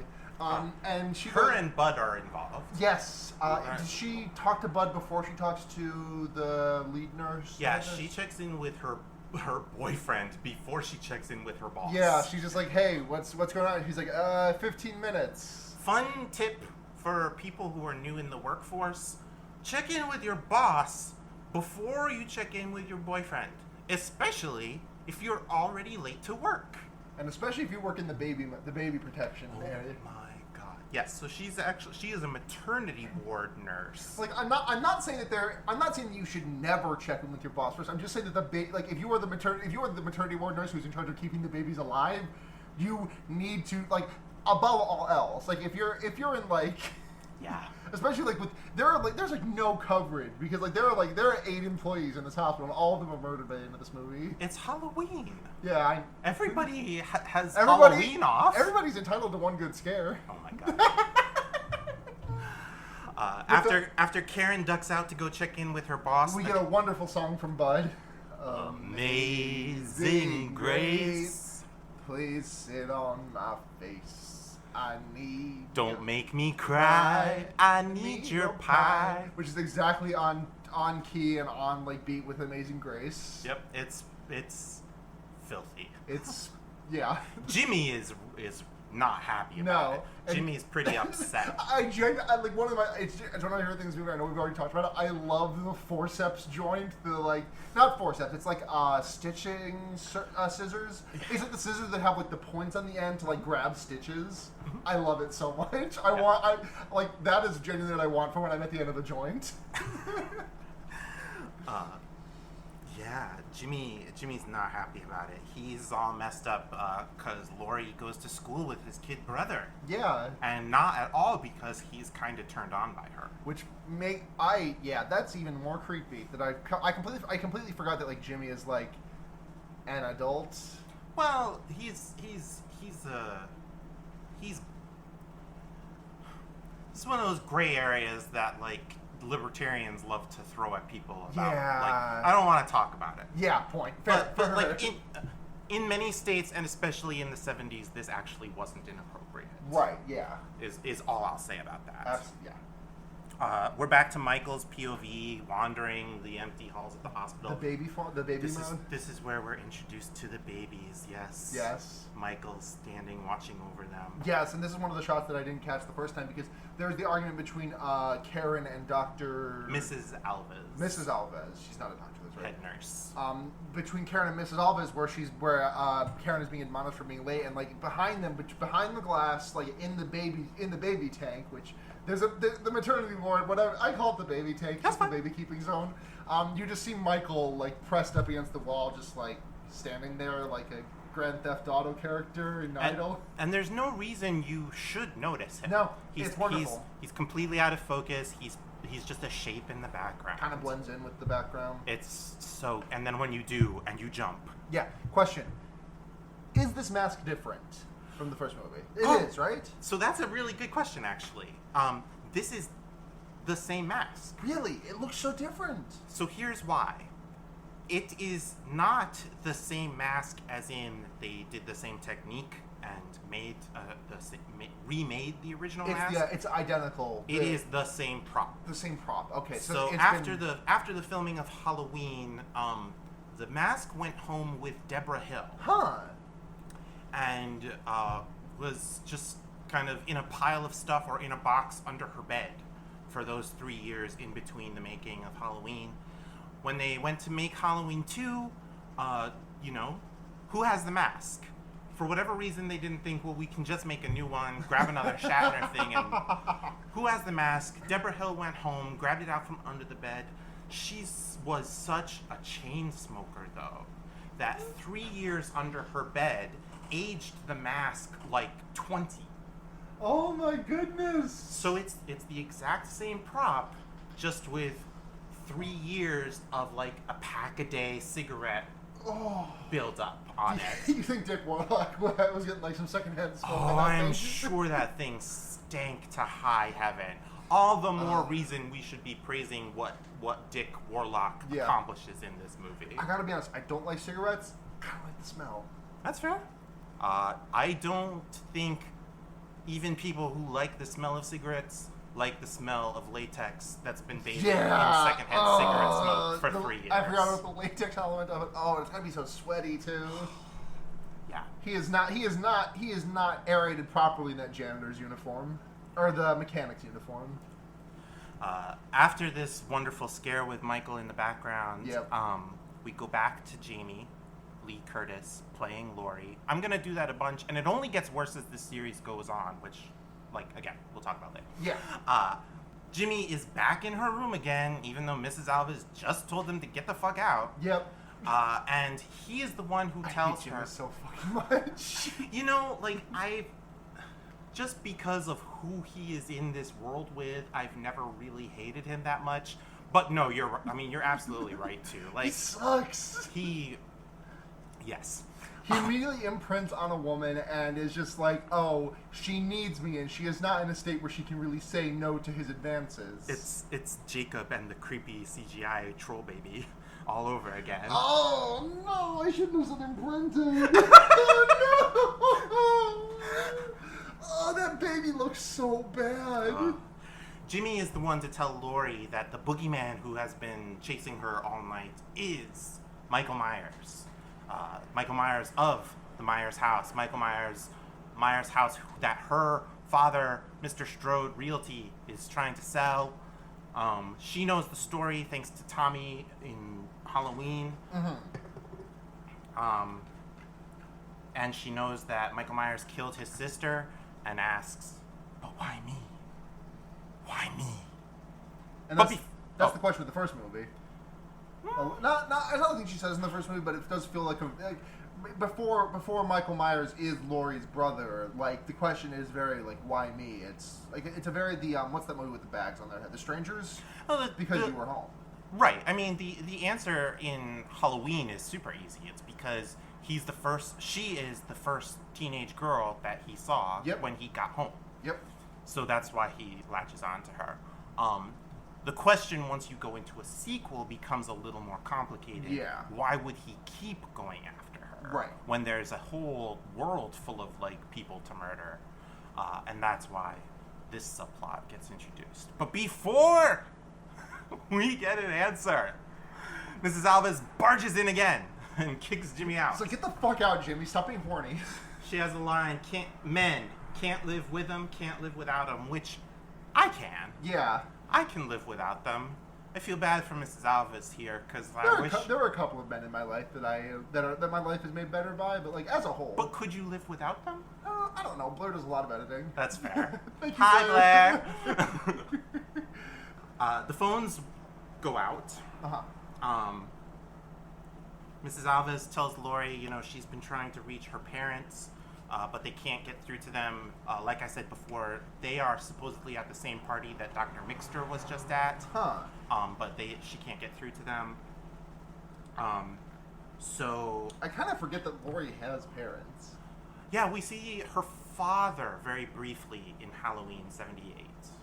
When he sends her to go drop off the keys at the Myers house. That's right. But I don't believe we see her mother in the film, and they are a non-presence in this film. Mrs. Alves sends another nurse, Janet, to go inform the security guard who we had set up before, Mr. Garrett, that the phones are out. Yep. And this is where Mr. Garrett goes to check the pool. We think he says pool, can't really be sure because of the lack of subtitles, and he doesn't really go to a pool, and not even like a motor pool. Yeah, I was trying to give him the benefit, maybe he was checking the motor pool for some reason. He just goes and checks the trash cans in the back. Yeah. We get a jump scare. The cat in the trash can. Yep. Poor cat. Yep. Someone tossed that cat out in a bag. Jump scare. And that's a jump scare that's used in the trailer. Yes, it is. Mr. Garrett keeps looking around, goes to check out the storage and room. his radio, the radio that he gave to the other nurse, what was her name again? Nurse Janet. Janet, thank you. I was going to say Judy. She doesn't know how to figure it out, and she's like, "Hey, how do you work this thing?" And he just kind of looks like on the way out the door. He looks at her like he's about to say something, and then just walks out the door. He deserves everything that happens to him. 100%. Like, you couldn't take 2 moments to explain to this woman how to use a walkie-talkie. You deserve to die. Yeah. And he's just like, hey, Janet, can you help me out? And she's like, what? How does this work, Mr. Garrett? One of you better get down to the sheriff's station right away. But on her end, she hears nothing. She hears, shit. Wait. We get a few fake outs with padlocks that Michael has opened. Yes. Garrett opens one door and a pile of boxes falls out on him. Very Zaboomafoo. It's trying to build up suspense, but like, I don't know about you, I never give a shit about. Sorry to any security guards that we may have in the audience. Yeah, I never give a shit about the security guard in a horror movie. No, the security guard is always like an expendable in a horror movie. Like he is there to die so that we care about everybody else. Correction. There's one security guard that I care about in horror movies, and that is the new guy in Cabin in the Woods. Okay, yeah, that's okay. But that's a different. They never use him for a horror moment, though. No, they don't. That's true. He does. He just goes down with like a horde of zombies on top of a grenade. Hammerclaw in the head. Yes. It's a wonderful kill. It's rough. Yeah. The idea of getting a hammerclaw in your head, I don't like it. No, it doesn't sound like a good way to go. But it's not. It's definitely not one of the worst ways to go in this movie. No. That's to come. Very quick cutaway to the autopsy of, spoilers, Ben Tramer. In the world of the film, we still don't know who this is. We're checking his teeth because that's the only thing that's left. Yeah, because the mask, a rubber mask, got burnt onto his face. Oh, it's so gross. Yep. The autopsy doctor. I don't know what they call them. I used to know what that was. Anyway, Is it not a mortician? No, that's like a funeral home person, I think. Doesn't matter. He puts the age of the person in like late teens. Michael Myers is 21. So like New Cop establishes himself as different from. Is this Brackett. Mustache Cop? No, this is Blonde Cop. Okay, so there's another New Cop, the one that Donald Pleasance gives the warning shot to. Yes, that's much later in the film. That's later Cop. Okay. Yeah. So New Cop, Blonde Cop. He's much more receptive to Loomis taking the lead than Brackett was in the previous film. Yeah. Loomis says, we have to assume that Michael's still alive, and he's on it. He says, we're going to search the entire neighborhood. Yeah. I'm going to go search the entire neighborhood. Loomis, you go stand behind a bush. Which kind of happens, because the next thing we cut to is the mob forming outside the Myers house, and New Cop and Loomis pulling up. Yes. That's where the bush was in the previous film that Loomis spent half of the second act hiding behind. I love him hiding behind that bush in that movie. We get some very anthropological. We get an anthropological assessment from Loomis as we pull up to the house. An outburst of the tribe, as Loomis puts it. Yes. Youth culture frustrations at the deaths of some of their number. And is this where they see Samhain? Not yet. That will be in a moment. This is, Loomis refers to this as a wake. Yes. He and the cop stand out front while other cops try to disperse the mob, and this is where New Cop pulls out, and I love the broken cigarette that he puts in his mouth. Yeah, it's very obviously broken. It's just, and anybody who has had to spend money on cigarettes knows, like, sometimes you're gonna smoke a broken one because they're expensive. Yep. Even in the 70s, compared to 70s money, I'm sure that cigarettes were still expensive. So like, and this is where we introduce the yellow Zippo lighter. Yep. Which will come in, or a yellow Bic lighter. It's a Bic. Yeah. Yellow Bic lighter, which will come in later in the. Loomis does not return the lighter to New Cop. He steals that lighter. Very important to notice. And also, I think that I just appreciate the fact that it's a yellow lighter, and it's like one of the few things. I feel like it's that's a coloration that you do not see very much elsewhere in the movie, so it very much stands out. It very much, yes. And like that's the one yellow thing you really see in the movie, and then later when Chekhov's lighter comes back into play, it's wonderful. this is actually where we get the intro to the scene you were just referring to. About semming. Cop pulls up and another cop pulls up and says, "Oh, we've got to break in at the high school." Yes. That's they go to the high school for that. Or the elementary school. Yes. Pretty sure it's Michael Myers. But before we go there, back to the hospital. Nurse Karen. Yes, goes to check on a patient. And it's Bud Scare. Bud Scare. Because and this is another jump scare that's used in the trailer. Yes, Bud is hiding, has pulled the patient alarm. Karen goes to check on the fake patient, and Bud grabs her. Yes. And starts making out with her. Because that's professionalism at its finest. Yep. And he's like, Bud horny, and she's like, give me like 15 minutes. Yeah, he wants to go down to the therapy pool because Bud's finger needs a little therapy. Maybe that's the pool that Mr. Garrett was checking out, but he just got distracted. He got lost. Oh man. Do we just go straight to the therapy pool, or is there something in between? Bud is like Karen is distraught. Yes. She's like creeped out, not really. It's hard for her to get in the mood when she's this creeped out. And Bud is not here for all of this Michael Myers crap. No, he just wants to get his dick wet. Well, he wants to get his finger wet. Yes. Is what he's explicitly But I mean, said so far. he does also get his dick literally wet. He does. I don't understand what she sees in him. Yeah, me neither. He's like and she's just this like model. Yep. And like He just looks like a guy. she is completely ready to abandon these babies and risk losing her job for him, and I don't get it. Maybe his dick's just that bomb. Before we cut to the therapy tub, we go back to Laurie. Laurie's role through this film is a little thankless. Yeah. I appreciate that we keep checking in on her. You don't notice it as much when you're watching the film. It was more when I was like taking notes about what was happening that we keep cutting back to Laurie in bed, and Laurie's still in bed, and Laurie's still in bed. She doesn't really get to do much till the third act. Right, but this scene is important after, we've started to establish the parallels between Laurie and Michael through, if you are one of these film nerds like me who's paying attention to the shots that are chosen. Yeah. We have the POV shot from Laurie linking her to Michael's POV shots from the beginning of the film. Now this starts to become explicit plot stuff because Yes. Laurie has a vision or a dream or a vision, a half-remembered something or other. Of her Strode mother telling her, I'm not your real mother, you know? Yeah. What a lovely woman. Telling that to your kid when they're too young to remember. Yeah.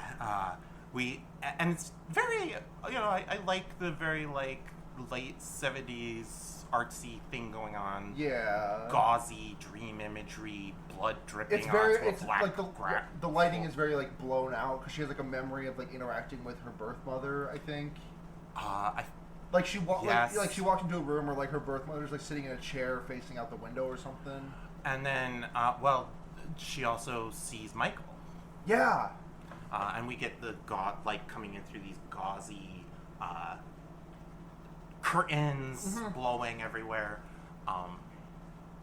We don't know yet, though. No. This is not explicit yet that This is she just- is related to Michael. This is a sort of artsy, non-narrative, whatever, blah blah. Yeah. This is a first-time director trying to do something because it's his first time directing a feature film. Yeah. And I dig it. It doesn't really. It's stylistically kind of jarring. It doesn't really match anything else in the film. It doesn't make a lot of sense when you start to sit down and think, well, where are these memories coming from? Why are they being triggered now? Like, she has no reason to, like, she already heard the story of the Myers house in the first film, so why wouldn't it have been triggered? We can do that all day if we want to, or we can, like...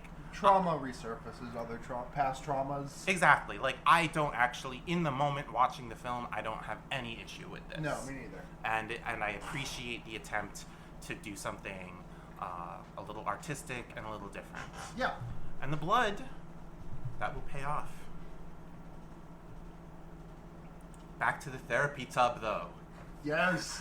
Where Bud is getting ready to get his dick wet. Karen. Yes. Karen goes behind the wall to strip, and this was she talks about this in the documentary. This was a difficult scene for her to shoot. And this is one of those Hollywood is full of terrible people. And I don't even want to like condemn, these guys are not the most terrible guys you will ever hear of in a Hollywood motion picture story.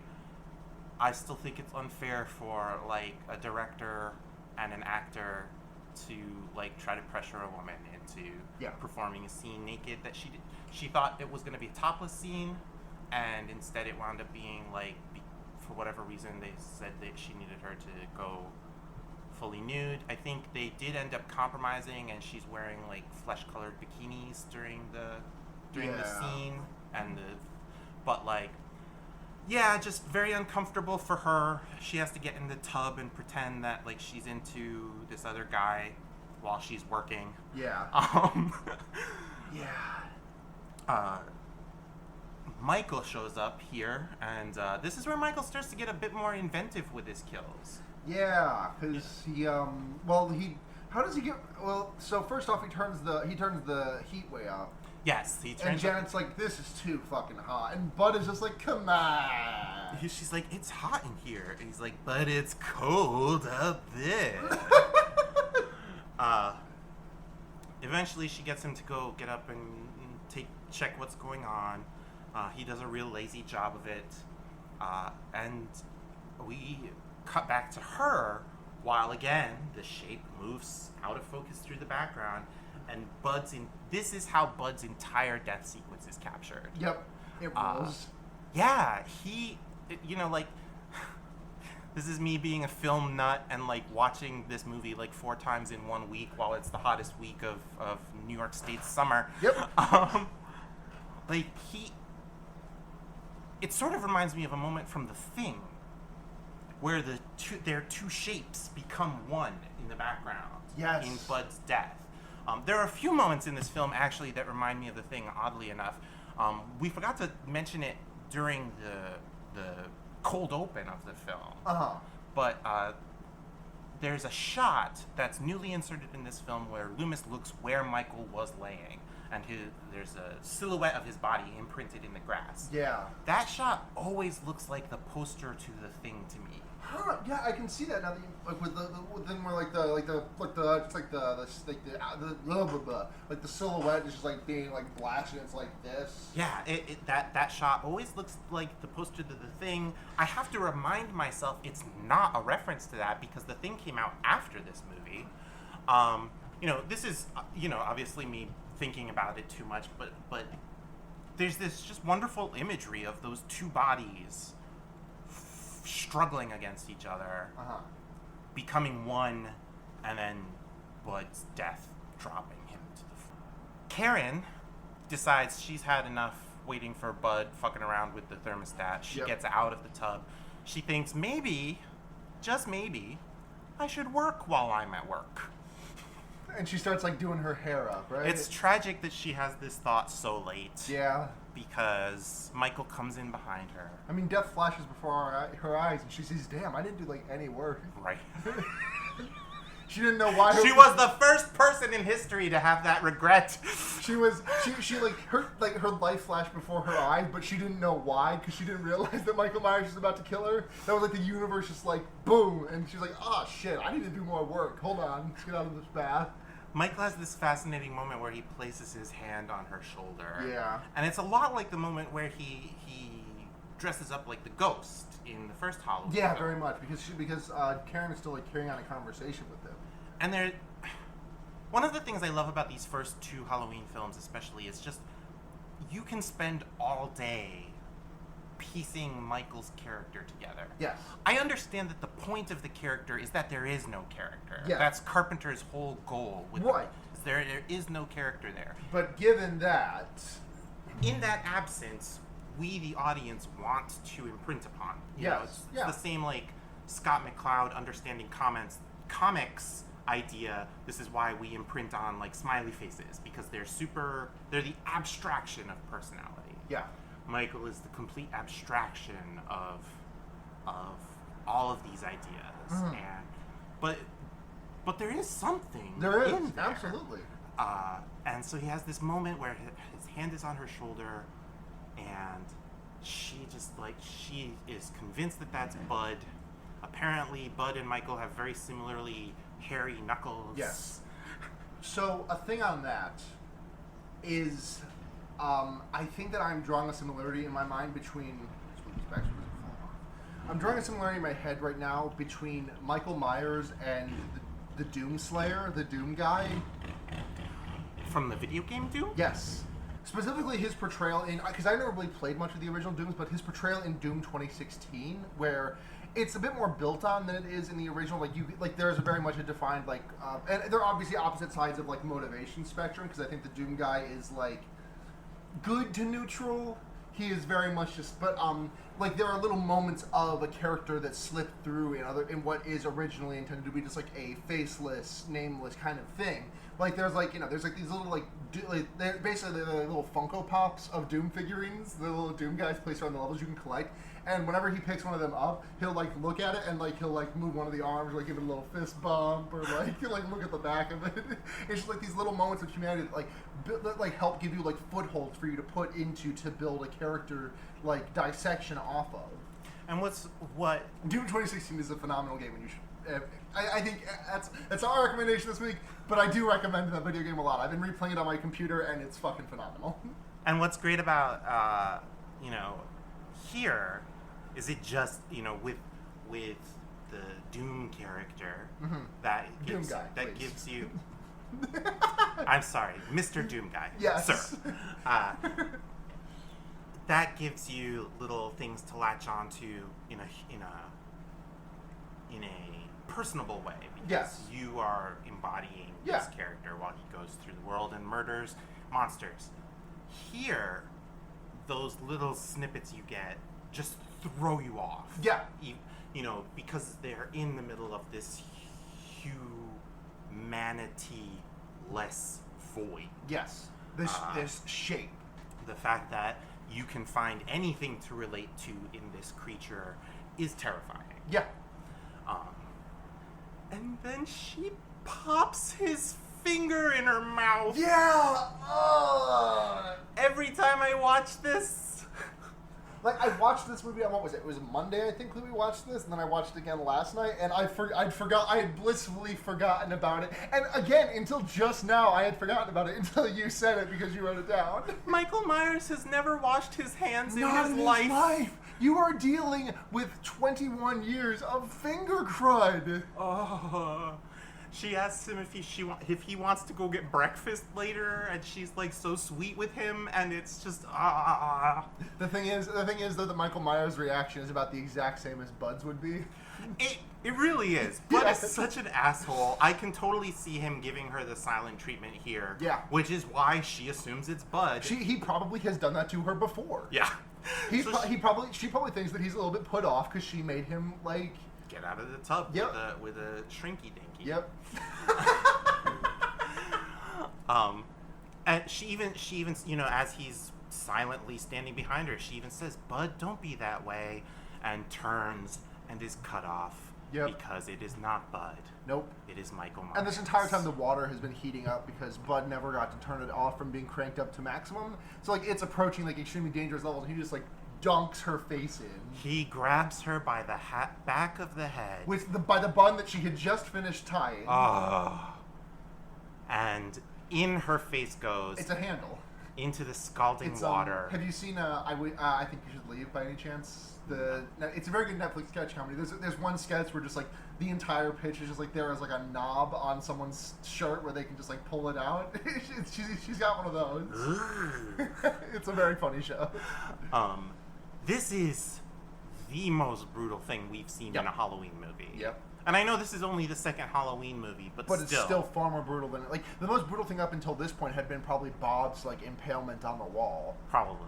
Yeah. And this just like out, and like the thing is that the movie like outdoes this like 10 minutes later. Arguably, yes. Yeah. Oh my god! Like, she goes in and comes out and goes in and red. Comes out.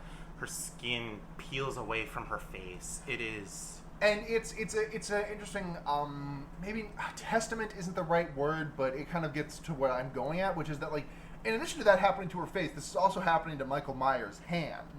Yes. Like you were very I was very aware of it in that moment because I was like, oh my god, his hand's in there too. Yeah. But like he doesn't care. He is just like a shape. He is not The kill is all that matters. Exactly.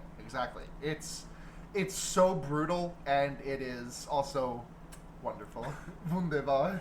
It's very sad. Yeah. Karen is left on the floor. Yeah. And we cut to the schoolhouse. Yes. The Sam Hain. The Sam Hain schoolhouse. Any of our pagan friends in the audience will know right away that is a mispronunciation of the Celtic word. What is the correct pronunciation again? It's actually pronounced Samhain. That's right. Yes. Because romanization of other languages is always makes sense. Yep. Just look at the way we spell Irish words or Gaelic, I guess. That is a Gaelic word. So I knew that. Example. Totally knew that. But for the purposes of this podcast, we're going to continue the wrong way because that's what the expert, Dr. Loomis, calls it. Sam Hain. They're at the elementary school, and there's a crayon drawing from a child of a family. Michael Myers has left a knife through the image of the sister of that family. Yeah. And Loomis very helpfully points that out. Ooh, sister. He does not know yet what we are going to find out. Does Michael have a knife later in the movie? No. Okay. So this is the knife that he stole from the Elrons, the Hubbards. So this is something I wanted to talk about. I don't know when he does this. I don't know when he breaks into the school. He may have broken into the school after killing the girl next door from the Elrons. Yes. He may have done it before the events of the first Halloween movie really kick off. In between, like when it's possible. We just don't know. No, I'm very much enjoying the idea of him just like doodling just doodling and then like stabbing a knife in it and then walking. Oh, that he drew the children's picture that's in the... Yeah. and then he just like walks out and like jump scares that kid that just knocked over Billy's pumpkin in the first movie. There we go. I wonder if that's the same elementary school. It would have to be because they just say the elementary school. I mean, yeah, and even if it wasn't, like where the hell else would like Michael have, like what other elementary school would Michael have gone to? Yeah. So Michael's leaving clues. Yeah. In this elementary school that we're not sure when he broke into. Mm-hmm. He stabs the children's drawing, and in blood, I think, we don't know where the blood comes from. There is a deleted bit where I think he murdered a teacher who was at the school late. That may be in the novelization and wasn't actually...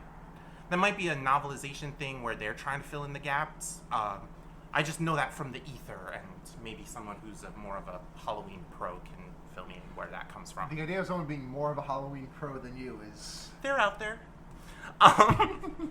Few and far between, I'm sure. So yeah, in blood, he writes Sam Hain on the chalkboard. Yep. And Loomis, has... he starts monologuing again. It means the Lord of the Dead. The end of summer, October 31st. Does it? Not... Kind of? Not really. It's a very lay person's idea of the whole, like... So, like, that's the thing you could stumble your way towards. You could justify that meaning from Sam Hain, but it's not, like, the generally accepted one. Look, it's 1978. He can't jump on Wikipedia like I can. He can't jump on Wikipedia.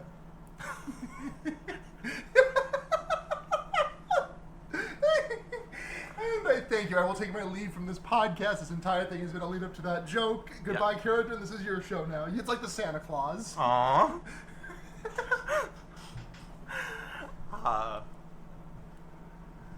Yeah. So while we're in the school, Marion Chambers comes back, and you may be asking yourself, is she the teacher that asked Laurie about the fate and everything? She is not. Okay. She is the nurse who is driving with Loomis. Oh yes, her. Yes, I didn't remember her name. I knew who she was. I didn't remember her name though. And you'll be forgiven if you don't recognize her. In the less than 24 hours between when we saw her in on October 30th, 1978, with her bun, and when we see her now, either late October 31st or very, very early morning November 1st, she has had a complete makeover. Yeah. And I love that, like, Loomis even comments on it. Yeah. I mean, after a traumatic night like that, she's got to treat herself. That's what I would do, honestly. Yeah. Like, you ever go through, just have a real shit day and go get your hair chopped off? Wonderful. Well, she did the opposite. She got her hair chopped on. She got her hair done up like a character in an open world game. She switched from bun to sophisticate. Yeah, exactly. She used a glamour. She is there on orders of the governor. I missed that part. Dr. Rogers from Smith's Grove Sanitarium. Is that the one that Loomis is talking to at when he's like? No, that's Dr. Wint. Dr. Rogers is not in the first movie. Gotcha. It should have been Dr. Wint that they name dropped here, since we already know who that is. Dr. Wint? I think that was his name, Dr. Wint. Dr. Drill. He'll come back later in the series, by the way. Yes, a lot of people. I feel like a lot of people in these movies just reuse. Not the same actor, but No. that character in a surprising twist role. Yeah. But yeah, Paul Rudd plays grown-up Billy, right? we'll do that. Yeah. No. We'll get there. Not even worth it right now. So this is episode. We've been talking for 2 hours about Halloween 2. If we start going on a tangent about Halloween 6, The Curse of Michael Myers, we'll be here all day. So she's there on orders of the governor. She's there. The Dr. Rogers has called the governor to resolve the issue because, they don't want to. Oh, right. They don't want to risk their therapeutic programs. Right. So she came hoping that Loomis had already caught Michael.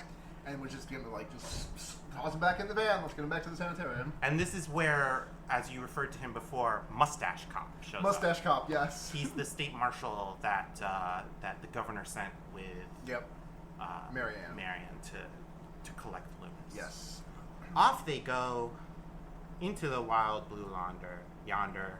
Cut to Laurie in bed. Again, is this when she's catatonic, or is that the next time? It is when she's catatonic. So Well, Jimmy catatonic. Jimmy comes in to check on her, and she's not responding. He rushes from the room, grabs Mrs. Alves, who's convinced that she's had some kind of reaction to the medication. Mm-hmm. So Mrs. Alves sends Janet to go. Oh no, I'm sorry. I don't think Mrs. Alves is here. No, that's right. She's Is already. she already dead? Well, we don't know that yet. But she is in the process of dying, probably. Yeah. So Jimmy sends Nurse Janet to go get Dr. Mixter. Mm-hmm. Jimmy runs off the other direction to look for anybody else who could help. Janet runs to Dr. Mixter's office, and the shower is running in his private bath. Janet runs into the Dr. Mixter's office, where he has a private bathroom. Mm-hmm. The shower is running, but no one is in there. She turns the corner into his office, and he's just sitting in his desk chair, staring at his fish tank. And they do a really good job of obscuring this. I think they even get like a shot from just in front of him, but it's like just cropped to be avoiding the very obviously lethal part of it. And we even see his neck, because when I see this, when I see someone from the back and they are not responding, I assume it's throat slit. We just don't see it yet. But they show the neck, and I'm like, how does he die again? So she turns his desk chair around, and there is a hypodermic needle jutting out from his eyeball. Yep. And then I think this might be my favorite scare in the movie, because Michael just there's no fanfare to it, there's no anything. Michael just It just like someone like turned the, you know, like how at like the start of a video game it'll ask like move the slider until you can just barely see like the logo on the right. I do. Yeah, it just feels like that. Like he just like barely gets color correct. He just barely gets like hue corrected into the movie, and it's fucking awesome. It's incredible. Yeah. And then he grabs her and grabs another syringe, another hypodermic needle, fills it with air, pops it in like right behind the eyeball. right into her temple. Yep. Embolism. It is so disturbing. It's so disturbing, and I have to say, it's a very creative kill for like this early in the slasher genre. yeah. Like this feels like a thing that like would be an invention coming in like after the genre has had more time. But I guess like with the glut, like things kind of were hyper accelerated for that stuff. Like it was like okay this, step up, needle behind the eyeball. Oh, this is we get one of those beautiful Michael Myers head tilts after Yes. this kill Yes. too. Where he's like a cat. just like something is dead and he knows he did it. And it's almost like he's studying the cause and effect nature. Yeah. It's very childlike. yeah, and it's thrilling and terrifying. Yeah. And yeah. You get like again another glimpse of like Michael's like psyche underneath the mask. Dick Warlock. Dick Warlock. Not known as an actor, but doing a lot of really great acting in Yeah. this film. Jimmy leaves blonde nurse with Laurie. I don't remember blonde nurse's name. I don't No. think we're actually really introduced to her. Blonde nurse is with Laurie until she hears the room alarm go off. Yes. And she is summoned away. But it's not another patient.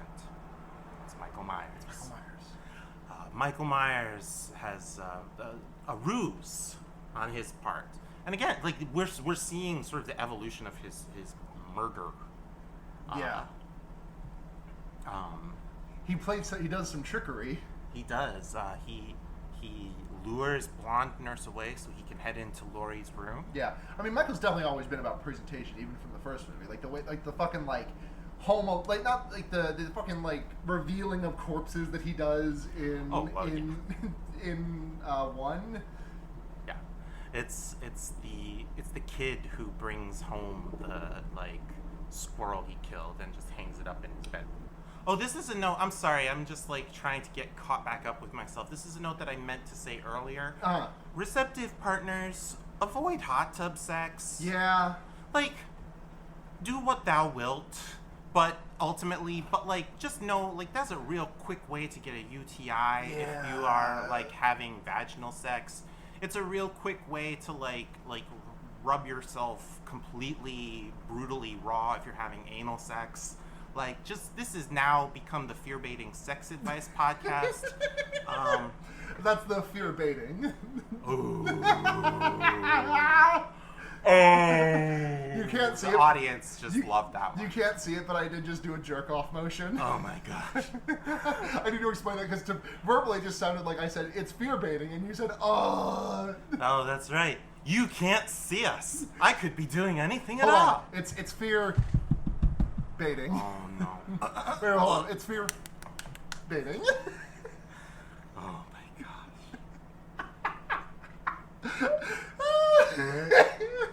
Ooh, we do get a little bit masturbatory on this podcast sometimes. Ooh. Waka waka. Michael enters Laurie's room with a scalpel. Yes.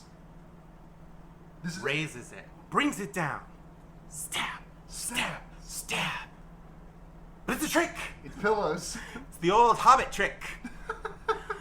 Clearly, in 1978, Laurie Strode was one of those teenagers, like my dad, actually. My dad, not a super literate kid at the time. He would have been 18 in 1978, but he definitely read The Hobbit. Yeah. It was very popular among the young folk because of all of the hippie drug. Laurie Strode, canonically lesbian Tolkien fan. I understand why you see yourself in her so much now. Oh my god. I love Laurie Strode. Laurie is moving through the hallways. Her catatonia. Is Laurie your favorite fictional character? Not my favorite fictional character, but probably my favorite horror movie character. I can see that. Laurie, however, champ of the fake coma, by the way. wandering through the halls, drugged up. The fact that she managed to like do that in spite of like because like she gets like she gets like light shining one of the in her nurse eyes. gets the light in her eyes, and it's I wouldn't be able to do that. Has the head nurse already been found dead, or have we not caught her No, yet? we're getting there. So like Laurie's going through the halls. We and this is where we get more like the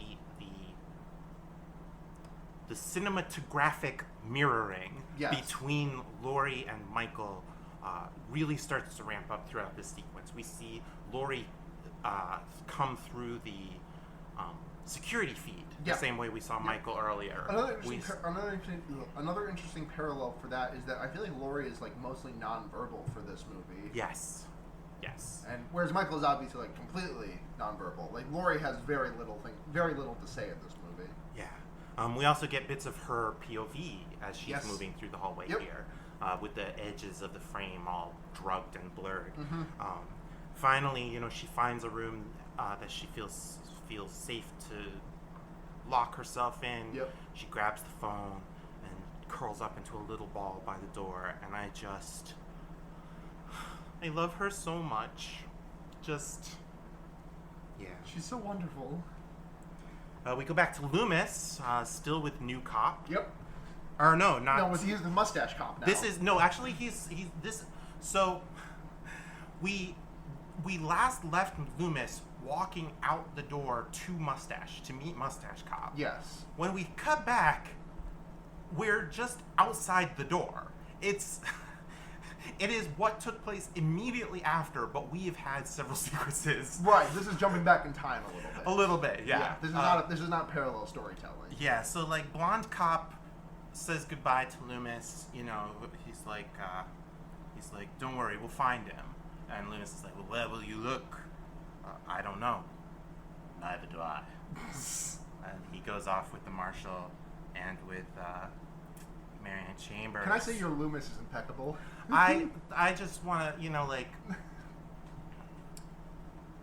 people may not, you can believe whatever you want to, but I believe I have a gift of psychic ability, and the only way I know how to use it for the world is by channeling dead celebrities while guest starring on a friend's podcast.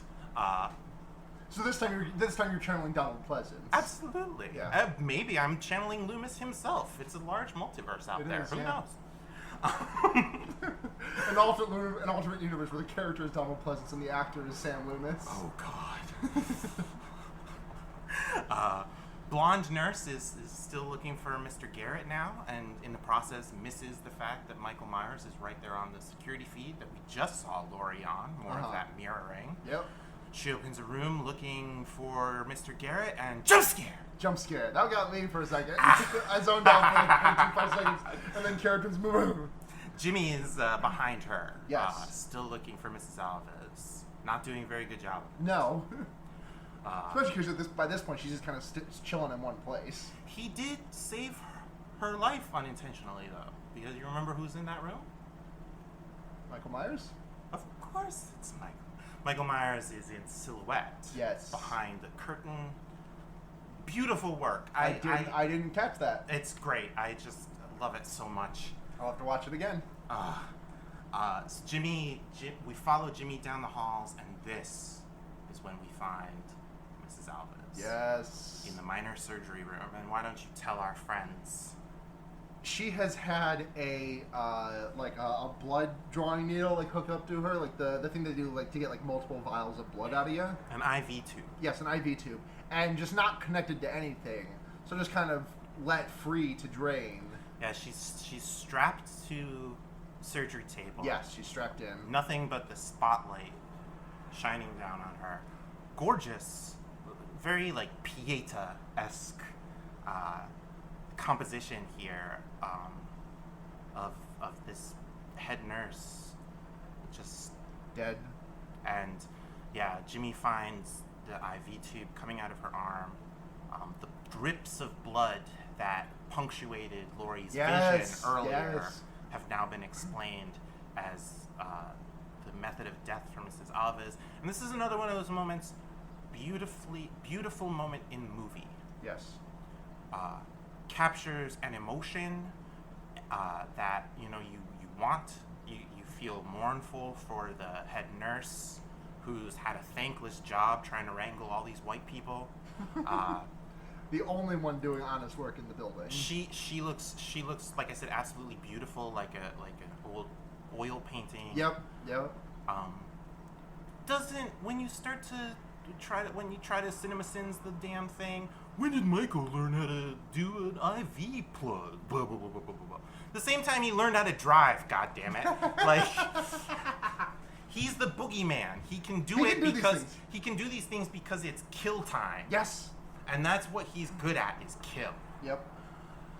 My CinemaSins moment for that is why did she not make any noise, but... Maybe she got knocked out by chloroform. Could be. Could well be. Maybe there's bevy of... fear of the boogeyman. There are... This is not a plot hole, this is more a... This is a question I don't have... There are definite answers to this question, I just do not have what it is. And it doesn't matter. It doesn't matter because Jimmy turns around to leave the room. Slips on his stupid fucking... Just dumbass. Slips on his own feet, yeah. Practically, because he knows the blood is there. Listen. If the Hollow Man can do this without falling over, so can you. Wow, I haven't thought about Hollow Man in a minute. Me neither. But this scene makes me think of it because I just think of the blood print that the Hollow Man leaves. But yeah, he just slips, and the way he falls, and doesn't get back up. It's rough. It's rough. It's potentially a laugh moment, and I'll hit that again in a minute. But yeah. There's going to be about half the audience that reacts to this is like, oh, that's stupid, and about half the audience who has had a head injury in the past is going to see that and go, oh. And for me, he just hits hard and just lays there until the edit. Yep, until the cut. And he's not all right from this, right? He's. The next and last time we see him is he just passes out. Yeah, we'll get to him in a minute. Blonde Nurse. Absolutely concussed. We go back to Blonde Nurse, and Blonde Nurse has the right idea. She knows that this whole situation is fucked, and she leaves. She's just I'm not dealing with this. Not the bravest choice you could make. There's still babies in that hospital. Yeah. But I feel like at that point I would have reasoned he's had an ample opportunity to do stuff to the babies. Well, also you leave and you come back with other people to save those babies. Absolutely. You are Blonde Nurse in Blonde Nurse uniform and heels. What are you doing in that hospital to stop serial killer man? Yep. So she goes to her car, but her car won't start, and the tires of every car in the parking lot have been slashed. Yep. A lot of prep work from Michael. Michael's, he's he wants to get the serial murder man of the year award at next year's serial murder man industry convention. The True Crime Awards. Wouldn't that be crazy if that's how that works? I mean, that's basically what happens in the 2018 movie. There was a true crime podcast about Michael Myers. Let's not talk about that. Right? For more about the 2018 movie, check out the special edition Fear Baiting episode. I know we did the episode on it. It does still feel just like what was the guy's name who directed that? Green. David Gordon Green. Gordon Green, yes. It felt like he had an axe to grind. It felt like he had it felt like he was just trying to say something about podcasters. I can't imagine why you, a podcaster, would have any reason to feel that way. David Gordon Green hates me. Blonde Nurse goes back into the hospital and finds Lori. Lori's woken up from her sweet little baby angel nap and is in the hallways. Blonde Nurse calls out to Lori, and Lori is still so stunned from the events of this day that she barely registers what happens. Yeah. And unfortunately, this leads to the death of Blonde Nurse. She gets stabbed in the back by the scalpel that so recently christened with the blood of 3 pillows. I know. And she gets lifted a foot off the ground. I've seen lots of kill count videos about this movie, by the way, and none of them include the pillows. So thank you for honoring the true victims of Halloween 2. Do they count Jimmy? We'll get there. Sorry, I know I can't beat it up. I know we're 2.5 hours into this podcast. Blonde Nurse gets lifted in the air by a scalpel. Even less realistic than Bob getting lifted in the air on a kitchen knife. Yep. Who the fuck cares? Get over it. Literalism is the death of, like, good cinema. This Yes. is why you have so many fucking Marvel movies. And her shoes, And those movies shoes are- drop off. And those movies are obviously not free of the literalism that has created them. I try not to imbibe any CinemaSins content, but the only exceptions that I make is that a YouTube channel that I really like, I believe the channel is just like Bob Vids or something. He has made everything wrong with videos, and I find those. Have you seen any of those? No, but They are delightful, and I really would love to show you like the Sherlock one because it's about 15 minutes long, and it's Chef's kiss. yes. He has done. There was one about Cabin in the Woods, and it made me so fucking angry at everything the CinemaSins guy was saying because I had watched that video too, and I had like found it funny at the time, and then like going back to it 5 years later, I was so mad about it. I'm sorry to turn this into the anti-cinnamon sins. Cinnamon sins, the only sins for me. Honestly, I think we have come down to an anti-CinemaSins podcast. Blonde nurse gets hoisted in the air Yep, on and the her tip shoes of a fall off. scalpel, and her shoes fall off. And this is on the director's commentary. Rosenthal talks about how and this was I don't know who this was pitched by. If it was pitched by Dick Warlock, he says it was pitched by an actor, but I don't remember whom. The idea of her shoes dropping off her feet as a comedy beat. I actually think it's a weirdly poignant moment, personally. It absolutely can land as a laugh beat for you. I definitely don't read it as a laugh beat. Yeah, to me it's just just driving home, kind of like this woman just showed up for work that day. Yeah. Now she's gone and her shoes are on the floor. Yeah, she died in uniform, but with her death, braver than any U.S. Marine. With her death, we're kind of kicking into the final sequence of this film. Yeah. The final act of this film. The final sequence is not quite here, but we're getting close. The theme kicks into high gear, and Laurie runs through the halls, throwing gurneys in her path behind her. Run down the staircase. Michael, in beat with the music, marching behind her. Love that shit. In the basement, Laurie finds all of Michael's trophies. Mr. Garrett strung up by a lamp cord. Yeah. For a lovely little scream moment. Mm-hmm. And we see him later when she's like climbing out that window. And, Yeah. like she just like accidentally kicks him in the face. Yeah, she Michael's closing in on her, so she scrambles out a tiny little window. As Sarah noted, kicks Mr. Garrett's corpse in the face. Michael is grabbing and slashing at her. He gets so dangerously close. He may even hit her because, when she tumbles out the other side, she's pretty roughed up. And this is when we get Loomis forcing Mustache Cop to take an alternate route, right, to the hospital instead of wherever the hell they were going. Not quite. We stay with this chase for a good. Really, I thought if she crawled out the window, that was led to the help me scene. Nope. She crawls out the window and runs to. So the window actually connects. At first, I would have expected what you did, that the window was exterior. It's an interior window. Oh, it just leads to another basement. That's weird. Yeah, it is a little weird, but we can. In addition, it's whatever. Yeah. She runs for the elevator. Michael closes in. How did I forget the elevator? Bum bum bum bum bum. The elevator takes forever. The elevator wants to murder her, and Michael closes the gap just in time. Gets his hand in the door in the elevator. It's not modern day elevators that have those mechanisms to stop that. Or it is, and he lets her go. I think the way that his hand got far enough in that I think if it had that thing, it would have triggered. Either way, Laurie escapes, makes her way up to the ground floor and out into the parking lot. Finds herself a nice little car to hide in. Yes. And lies down. Yep. And then 2 seconds later, Jimmy shows up. Nope. Because now we're back to Loomis. Loomis, that's right. Okay, this is when they're driving. Yeah, and we have a bunch of plot we have to explicate here. Yes, because then Chambers. Marion Chambers is like, there's some files that they sealed. That's not fair. They should have let you find everything.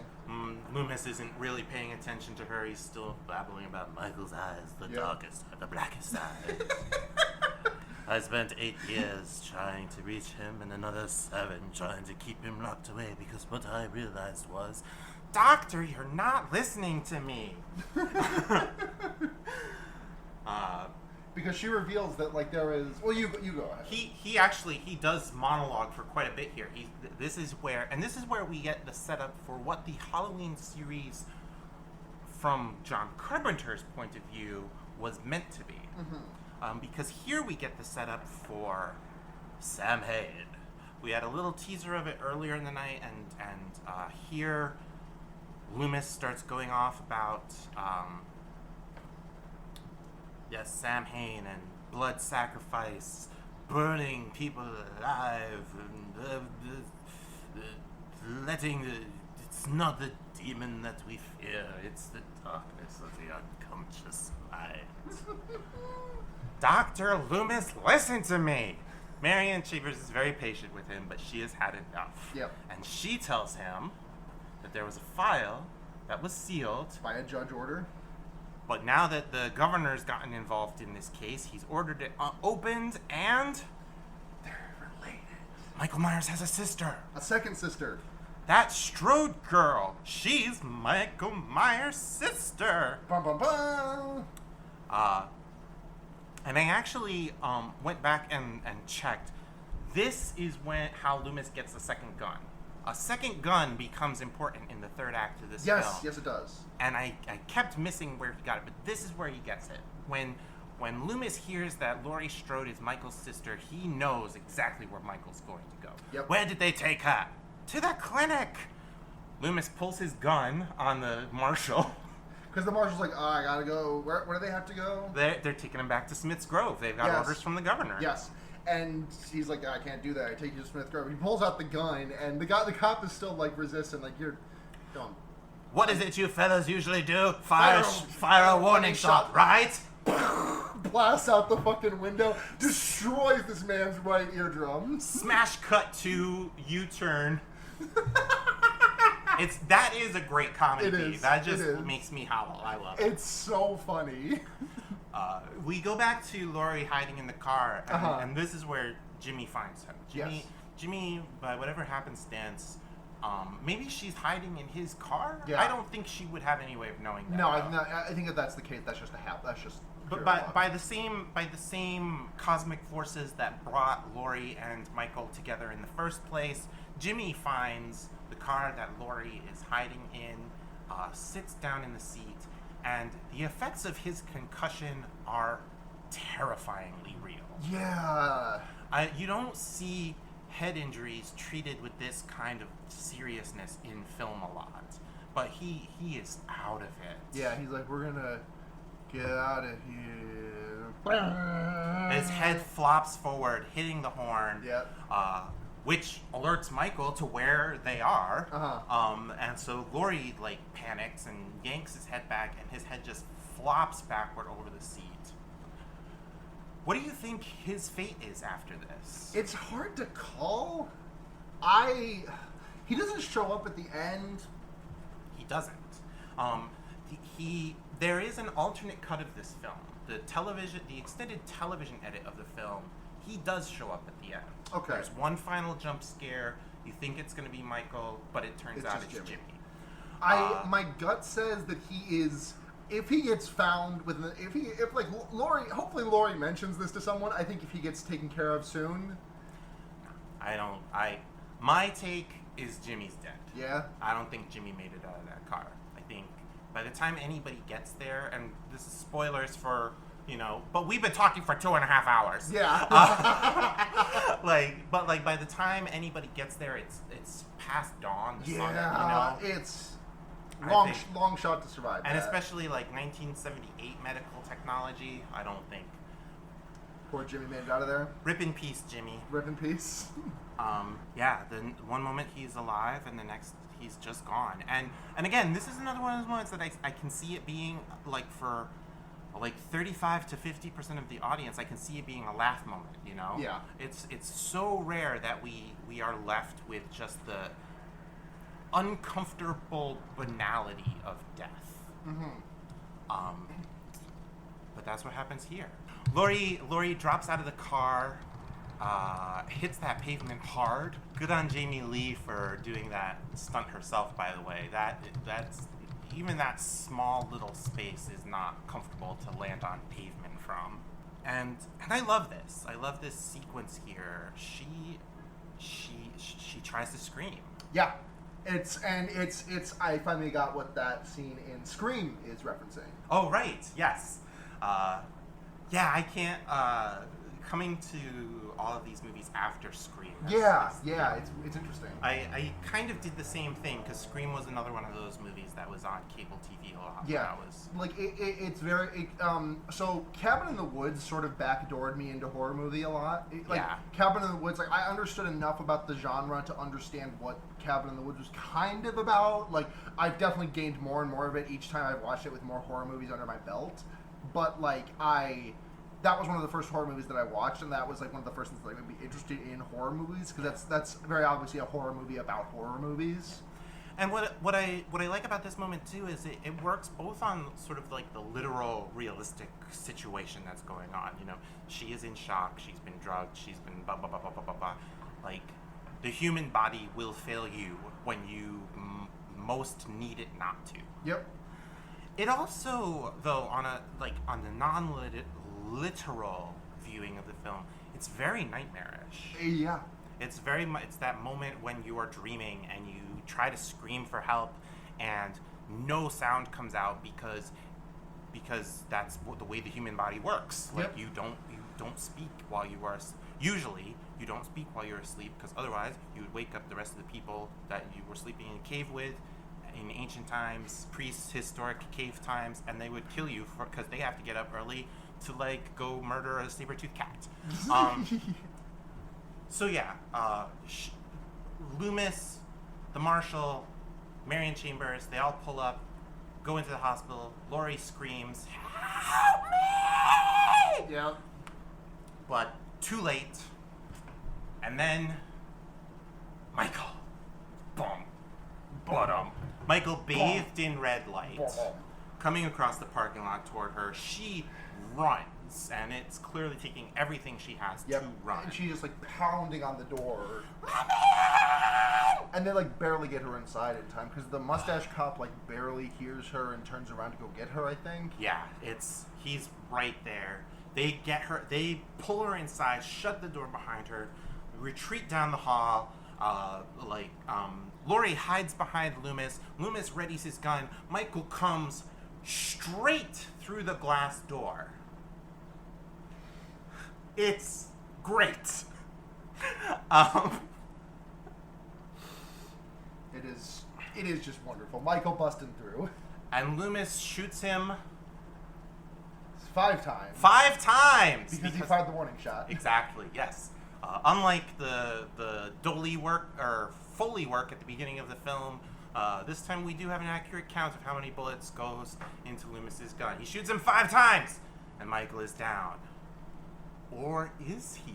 The mustache cop certainly seems to think so. Yeah, dumb fuck Marshall definitely Yeah. wants to be a dumb fuck Marshall, and starts poking around at Michael's body. Is told multiple times not to do that. Don't fucking do it. And then he's like, okay, I'll step away, but then I'm going to step closer. Laurie has that line, why won't he die? Loomis says, get away from him! But he doesn't get away from him in time. And because Michael just fucking opens his neck up like a... with that music sting. Yeah. That's a really good replication of that sting. Thank you. Loomis sends Marion to the marshal's car to use the radio. Yep. Marshall, before his death, makes a dumb fuck protest about that, but whatever. I'm not allowed to use that radio. And he actually dies protesting her use of the radio. Yep. What a terrible, pedantic way to go down. Dumb fuck. So I imagine I'll probably also go. I mean, my last words will probably be something pedantic like that. Just some well actually bullshit. As I am like, well actually, and then I like fall over a cliff as I'm like too busy like explaining the difference between like Naruto and Boruto. The opening up of the marshal's throat is what begins the final sequence of Yes. this film. The theme kicks in, dun, dun, dun, dun. A little bit of a weird music edit here where it like gets halfway through that and then starts over. I couldn't find if there's like a missing clip that, Yeah. like There's a a late edit there. There's a very weird, a similarly weird music edit in Paprika that always gets me. That just sorry, That's a later episode. it's a later episode, but I do want to talk about it now because you brought up music. I am allowed this. That scene where Atsuko goes into the dream to save Tokida, and they're like the camera like pans out, and she's like just floating in the sky. It does one bar of the yo, and then goes the oh yeah, and then goes straight into the main verse of it, and it always throws me up because there's supposed to be 4 verses that lead up, but there's one. This is Fear Baiting, your #1 Paprika Tangent podcast. Listen, I watched that movie recently for the first time in a while, and I think about it. But back to this movie. Let's finish this off, and then I'm going to talk about Paprika. Because spoiler alert, it's my recommendation this week. Marion Chambers is out on the radio, and the dispatcher wants to know what the identity of the suspect is. It's Michael Myers. Just get your ass over here. She's great. Like, yeah, she really not gets not a return character I was expecting in this. and she really gets to after kind of she doesn't get a ton to do in the first movie. She's mostly just there for Loomis to scream at in the introduction during the breakout. So yeah, it's nice for her to just kind of like kick some ass and take some names while Loomis and Laurie run through the hallways of the hospital. This is where a second gun emerges. Yes. And the reason we brought it up earlier is just because every time I've watched this movie, I've missed where that gun comes from. But I did go back and check, and yeah, he gets it from the marshal earlier before he fires the warning shot. They're locked away in this sort of, what would you call this room? The one where Michael is slowly approaching her in? It's a gas chamber. Yeah. I don't know why the hospital has this room that can just fill with gas, but they do. They do. It's just it's the holding room. OSHA did not have anything in place for making sure not to hold too many canisters in the same spot. But anyways, Loomis just starts cranking one open, and Laurie follows suit. So Loomis gives the gun to Laurie. Michael starts busting through the door. Yeah. Loomis takes aim, but he's out of bullets. He fired one warning shot at the marshal, and then he shot him 5 times. For not remembering to count, Loomis receives a scalpel in the gut. Yes. And he is down. He goes. He stumbles back, and this is Donald Pleasance doing the stunt. When he falls, and I am a person of a certain amount of size. Yes. I don't have the same build as Donald Pleasance by any means. But you do have some. There is some weight. I have some bulk on me. Yeah.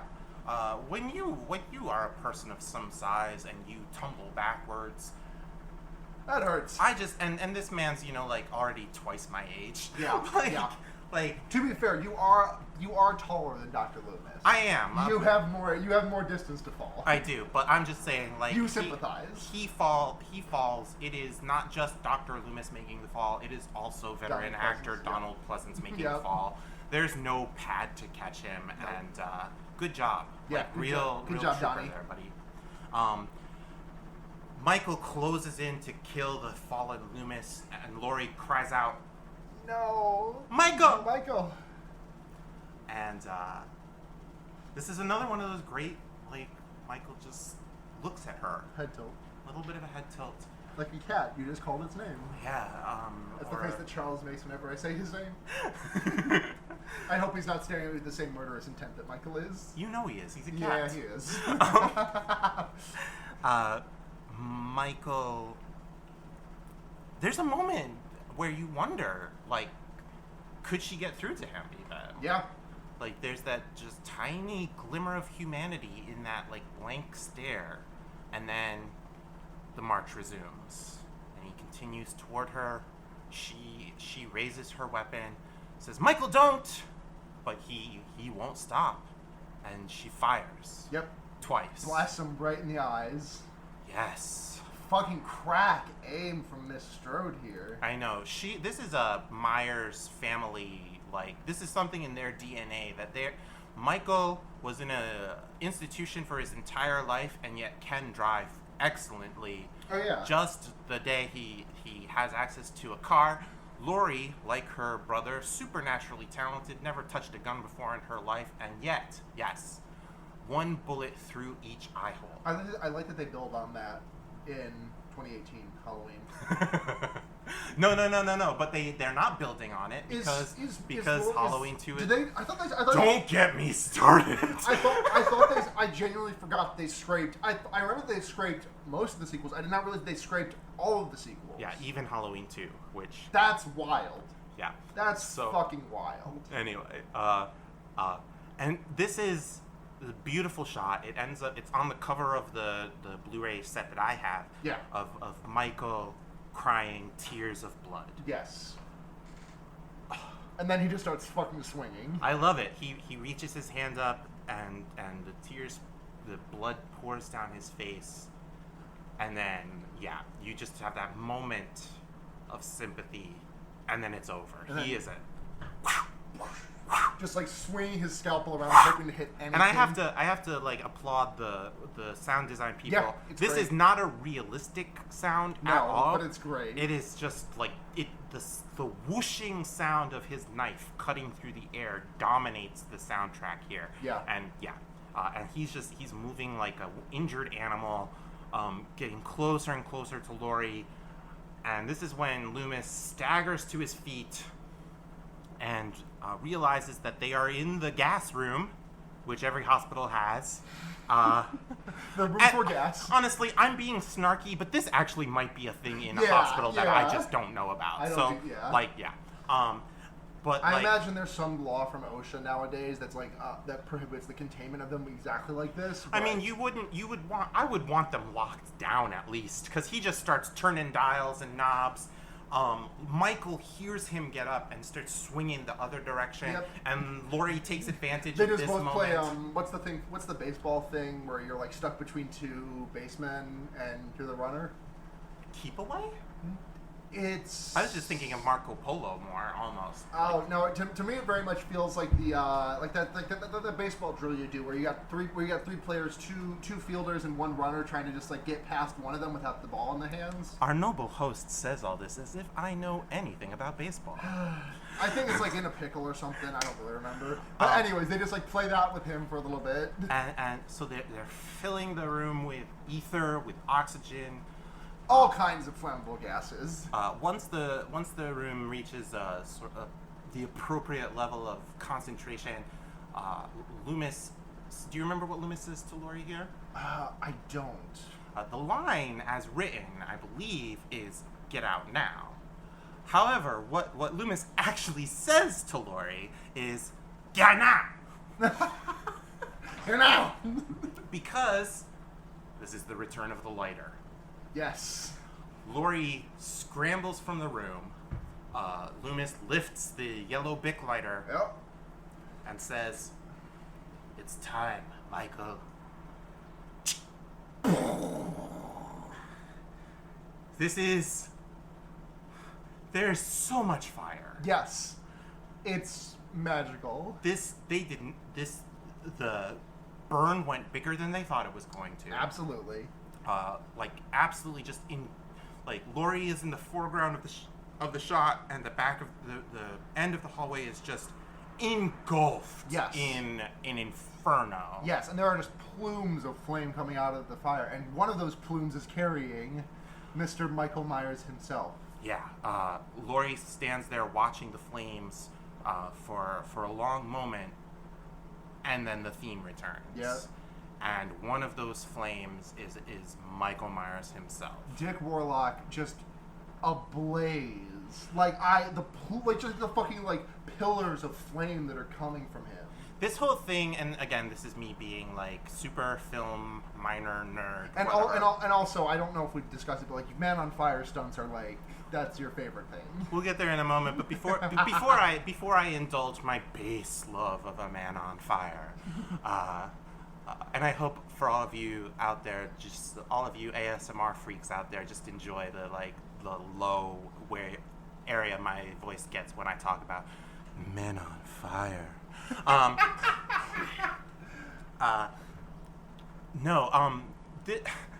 This had me going on a whole tangent in my head about like Michael Myers and Judith Myers. Judith being a very Jewish name. Michael is also a Jewish name. Michael turning into a pillar of flame, which is very like 40 years in the wilderness imagery. There's no thesis there. It's just me pulling like random English major connections out of the ether. Absolutely. But eventually maybe it will come to something coherent.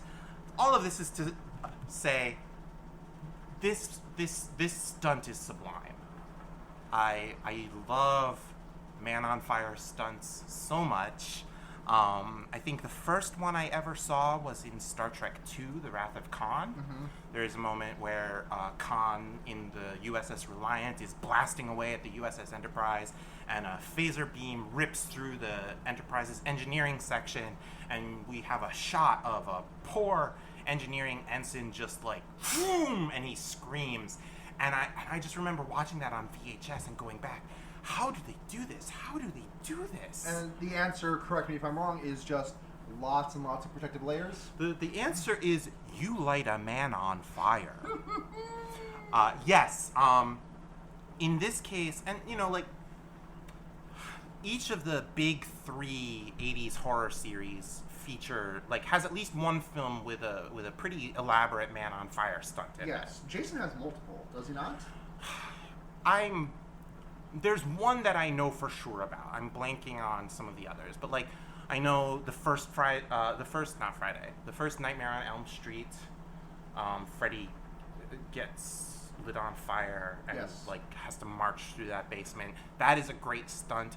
I don't know who is in the suit there. I haven't looked that up.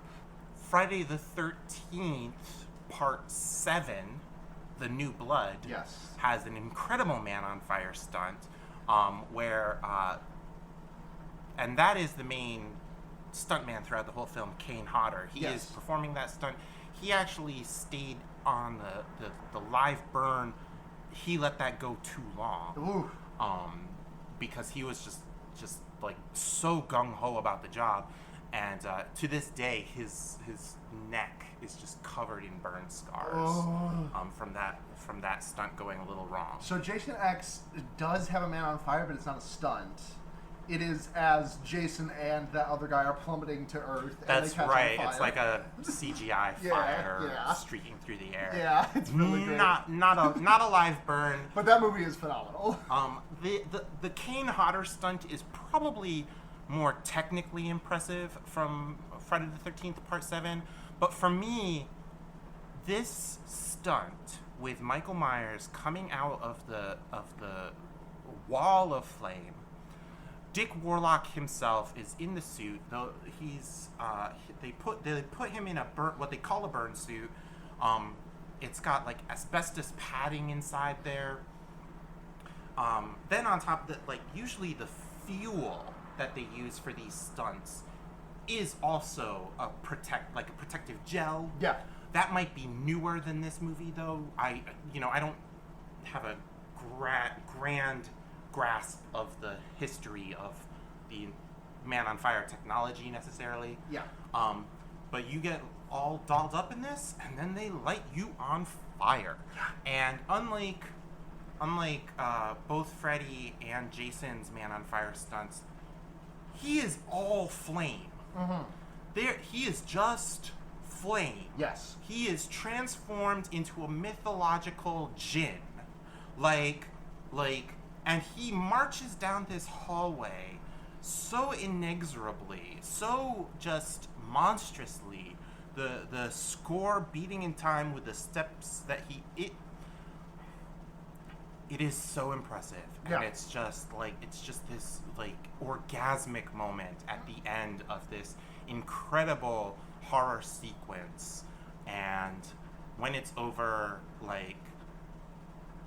we have survived Yes. with her. Yeah. This terrible thing. And Michael is dead. Michael's dead. And Loomis is dead. That's the end of the Halloween story. We have a little bit of business to clean up at the end. Laurie is taken away in she emerges from the hospital in a wheelchair, and the sun is shining. It's officially All Saints Day. They load her into the back of the ambulance. The ambulance drives off into the fog, and as Mr. Sandman fills the soundtrack one last time, we're left with Laurie Strode's contemplative face and the image of her brother burning in hell. Mr. Sandman, bring me a dream. Boom, boom, boom, boom. Make it a sandy. Man, card to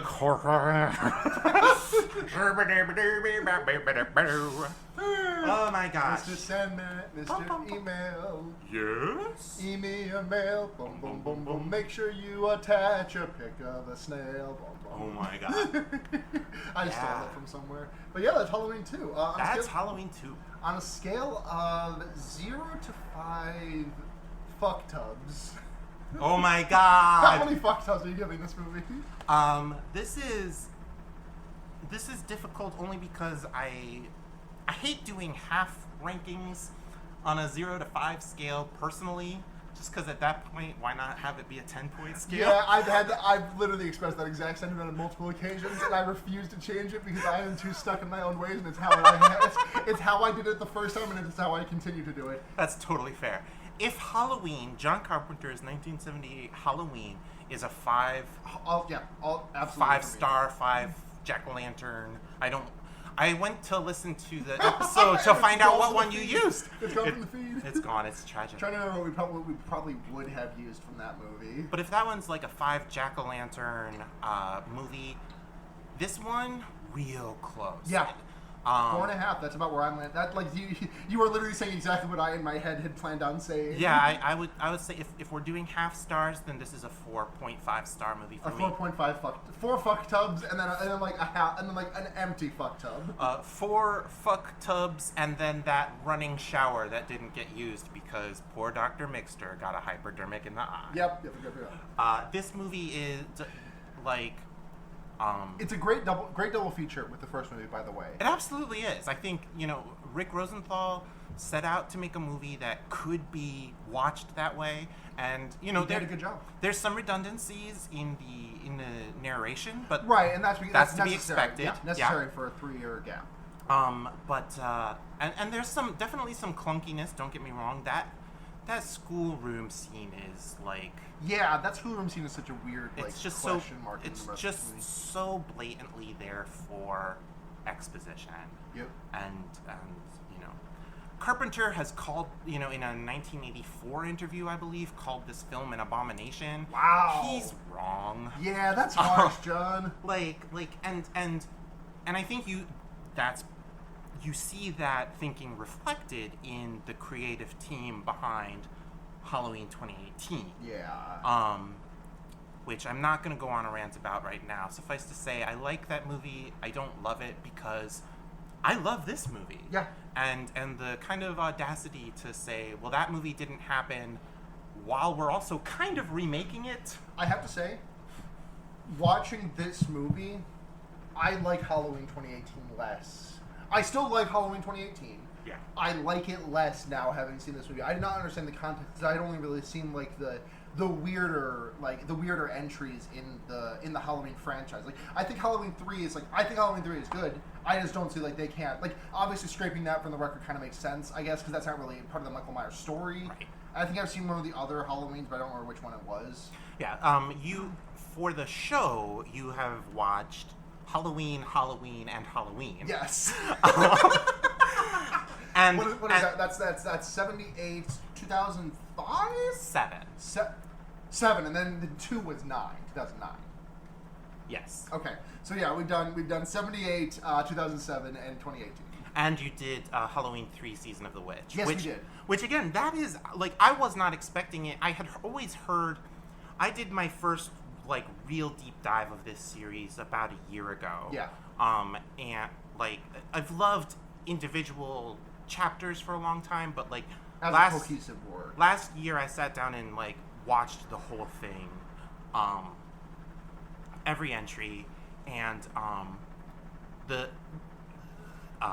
Loomis's entire section in the car where he's talking about Sam Hain, to me at least, feels like set up for Season of the Witch. Absolutely, yeah. For the type of anthology series that Carpenter would want to make going forward. You guys have talked about Season of the Witch on the show already. If you go back and listen to that episode, you know there's no Michael Myers. That movie is bonkers. I love it. It's sad great. that, like, we didn't know each other yet when you covered it. No, we did know each other. I just don't think we were as close as friends because this was done last Schlocktober. This was Schlocktober 2018. that we did Season of the Witch. Okay, Yeah. then yeah.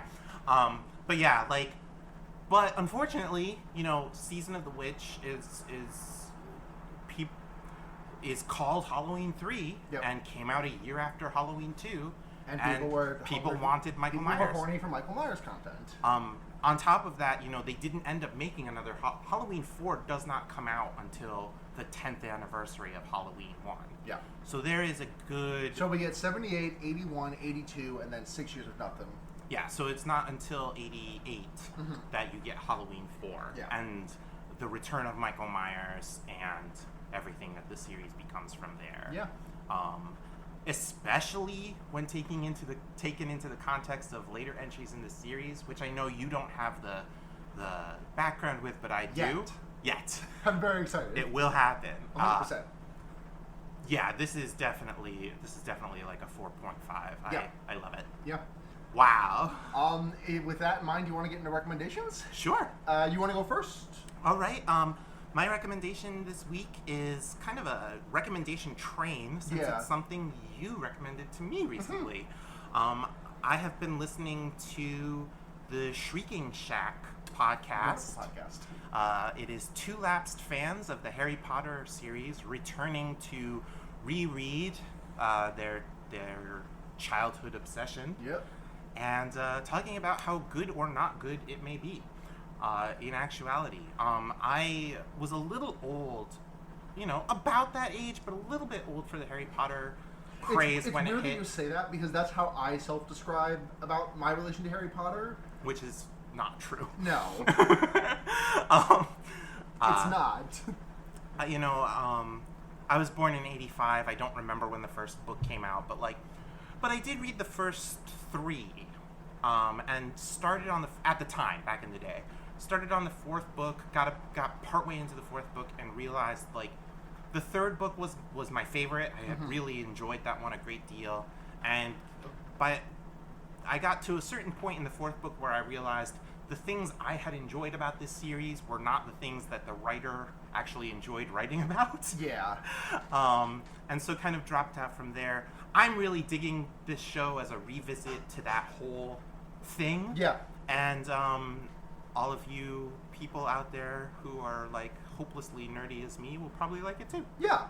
I think it's a great podcast. The host chemistry is excellent. I love ZC and Liz together. My recommendation this week, as was foreshadowed earlier, is the 2006 anime film Paprika, directed by Satoshi Kon. We've done Kon on this podcast before, and I had hesitated to go to Paprika because I did not consider that a horror movie in my recollection of that movie. But it had been a little while that I watched it, and I had been reticent to return to Paprika, even though I had liked talking about Perfect Blue, and I obviously have a lot to say about these movies. I had hesitated to Paprika because I remembered it being as more just like kind of not a horror movie, but that movie's scary as fuck. It is. You know, you had described it to me as a thriller when we went into it, and at some point when I don't remember whose body is being torn. Oh, it's when the DC Link Mini. The DC Mini is like burrowing through dude's and face. like wiggling in the dude's head. It's so scary. I turned to Sarah and I was, thriller, huh? Yeah, it's I genuinely think it's one of the best anime movies, no question, and like one of my favorite movies of all time. I love Kohn's entire body of work, but I think Paprika is my personal favorite. It made me cry like a baby because it was his last feature film, and there is very much of him in that movie, and I think it's very funny that the police officer character Konakawa is Satoshi Kon's self-insert far more than the character that is literally designed after and voiced by him. So coming in 1 week, 2 weeks? Actually, Blair and I are kind of planning on doing like end of September.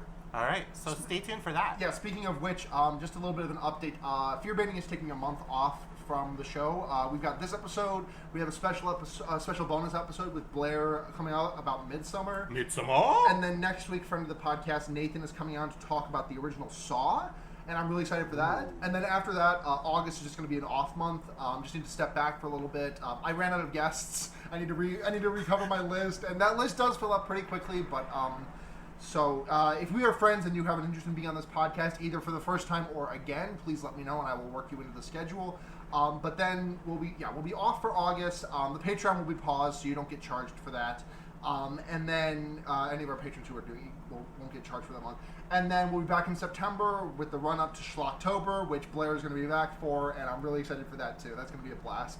And I really want you to come back for a Schlocktober episode, you, me, and Blair. For anything in particular? We have yet to throw together a list, but there was a movie mentioned in this that I really want to, but I can't remember what it was off the top of my head. I'll have to go back and re-listen. Well, while you're putting together your post-hiatus guest list, keep me in mind. Absolutely. As long as Blair doesn't mind editing together another 3 hour. Sorry, Blair, we love you. We love Blair. But no, maybe. Thank you, listening audience, for listening to this.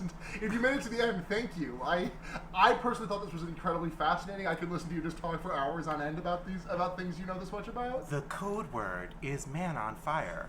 Enter the code word at fearbaiting.com for 20% off nothing, because I don't think fearbaiting.com exists. No, it does actually. Just redirect to our noise space link. Oh, cool. Go there. But no, I think we'll have to do Halloween 2 again.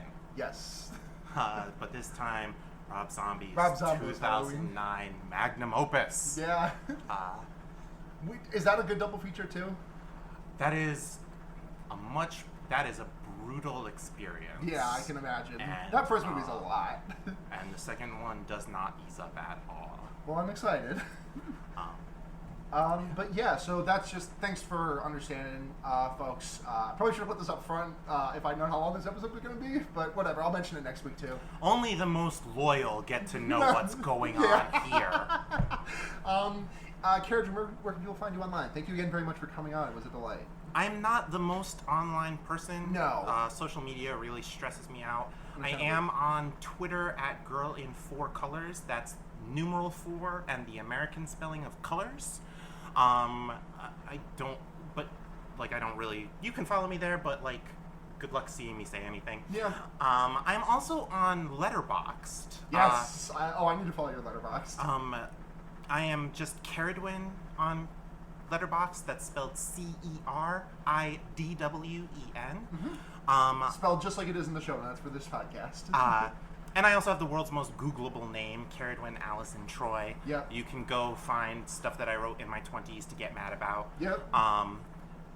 Letterboxd is a great little social media community specifically for film. I gotta use it way more. I love Letterboxd. I am gearing up to start writing essays about movies that I love in that space. Nice.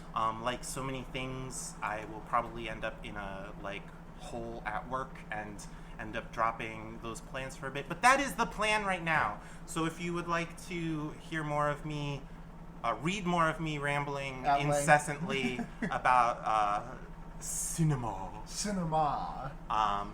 You can go there. You can see the list of over 1,600 films that I've read and over 200 films that are in my disc collection right now. Nice. It's an impressive collection. I've seen it firsthand. I see it firsthand every day. thank you so much for listening to this week's episode of Fear Baiting. If you would like to support the podcast, patreon.com/fearbaiting. We are also fear baiting everywhere else. Twitter, Tumblr, though that account has lapsed a little bit. We're a little bit behind on that one. Gmail, if you got to reach us there.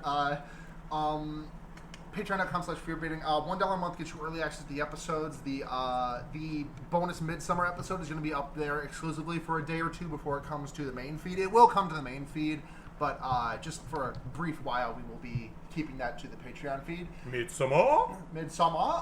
Spoiler alert, I like that movie a lot. And yeah, $5 a month lets you send a message into our podcast. We'll read it on the show, and we'll read it on this and the Wonder Yerks. And then $10 a month gets you demand that we watch a movie that you want. So thank you very much to Michael Kaiser, Paul Moran, Kit Spindler, Paul Bechtel, and Ducky Aisha.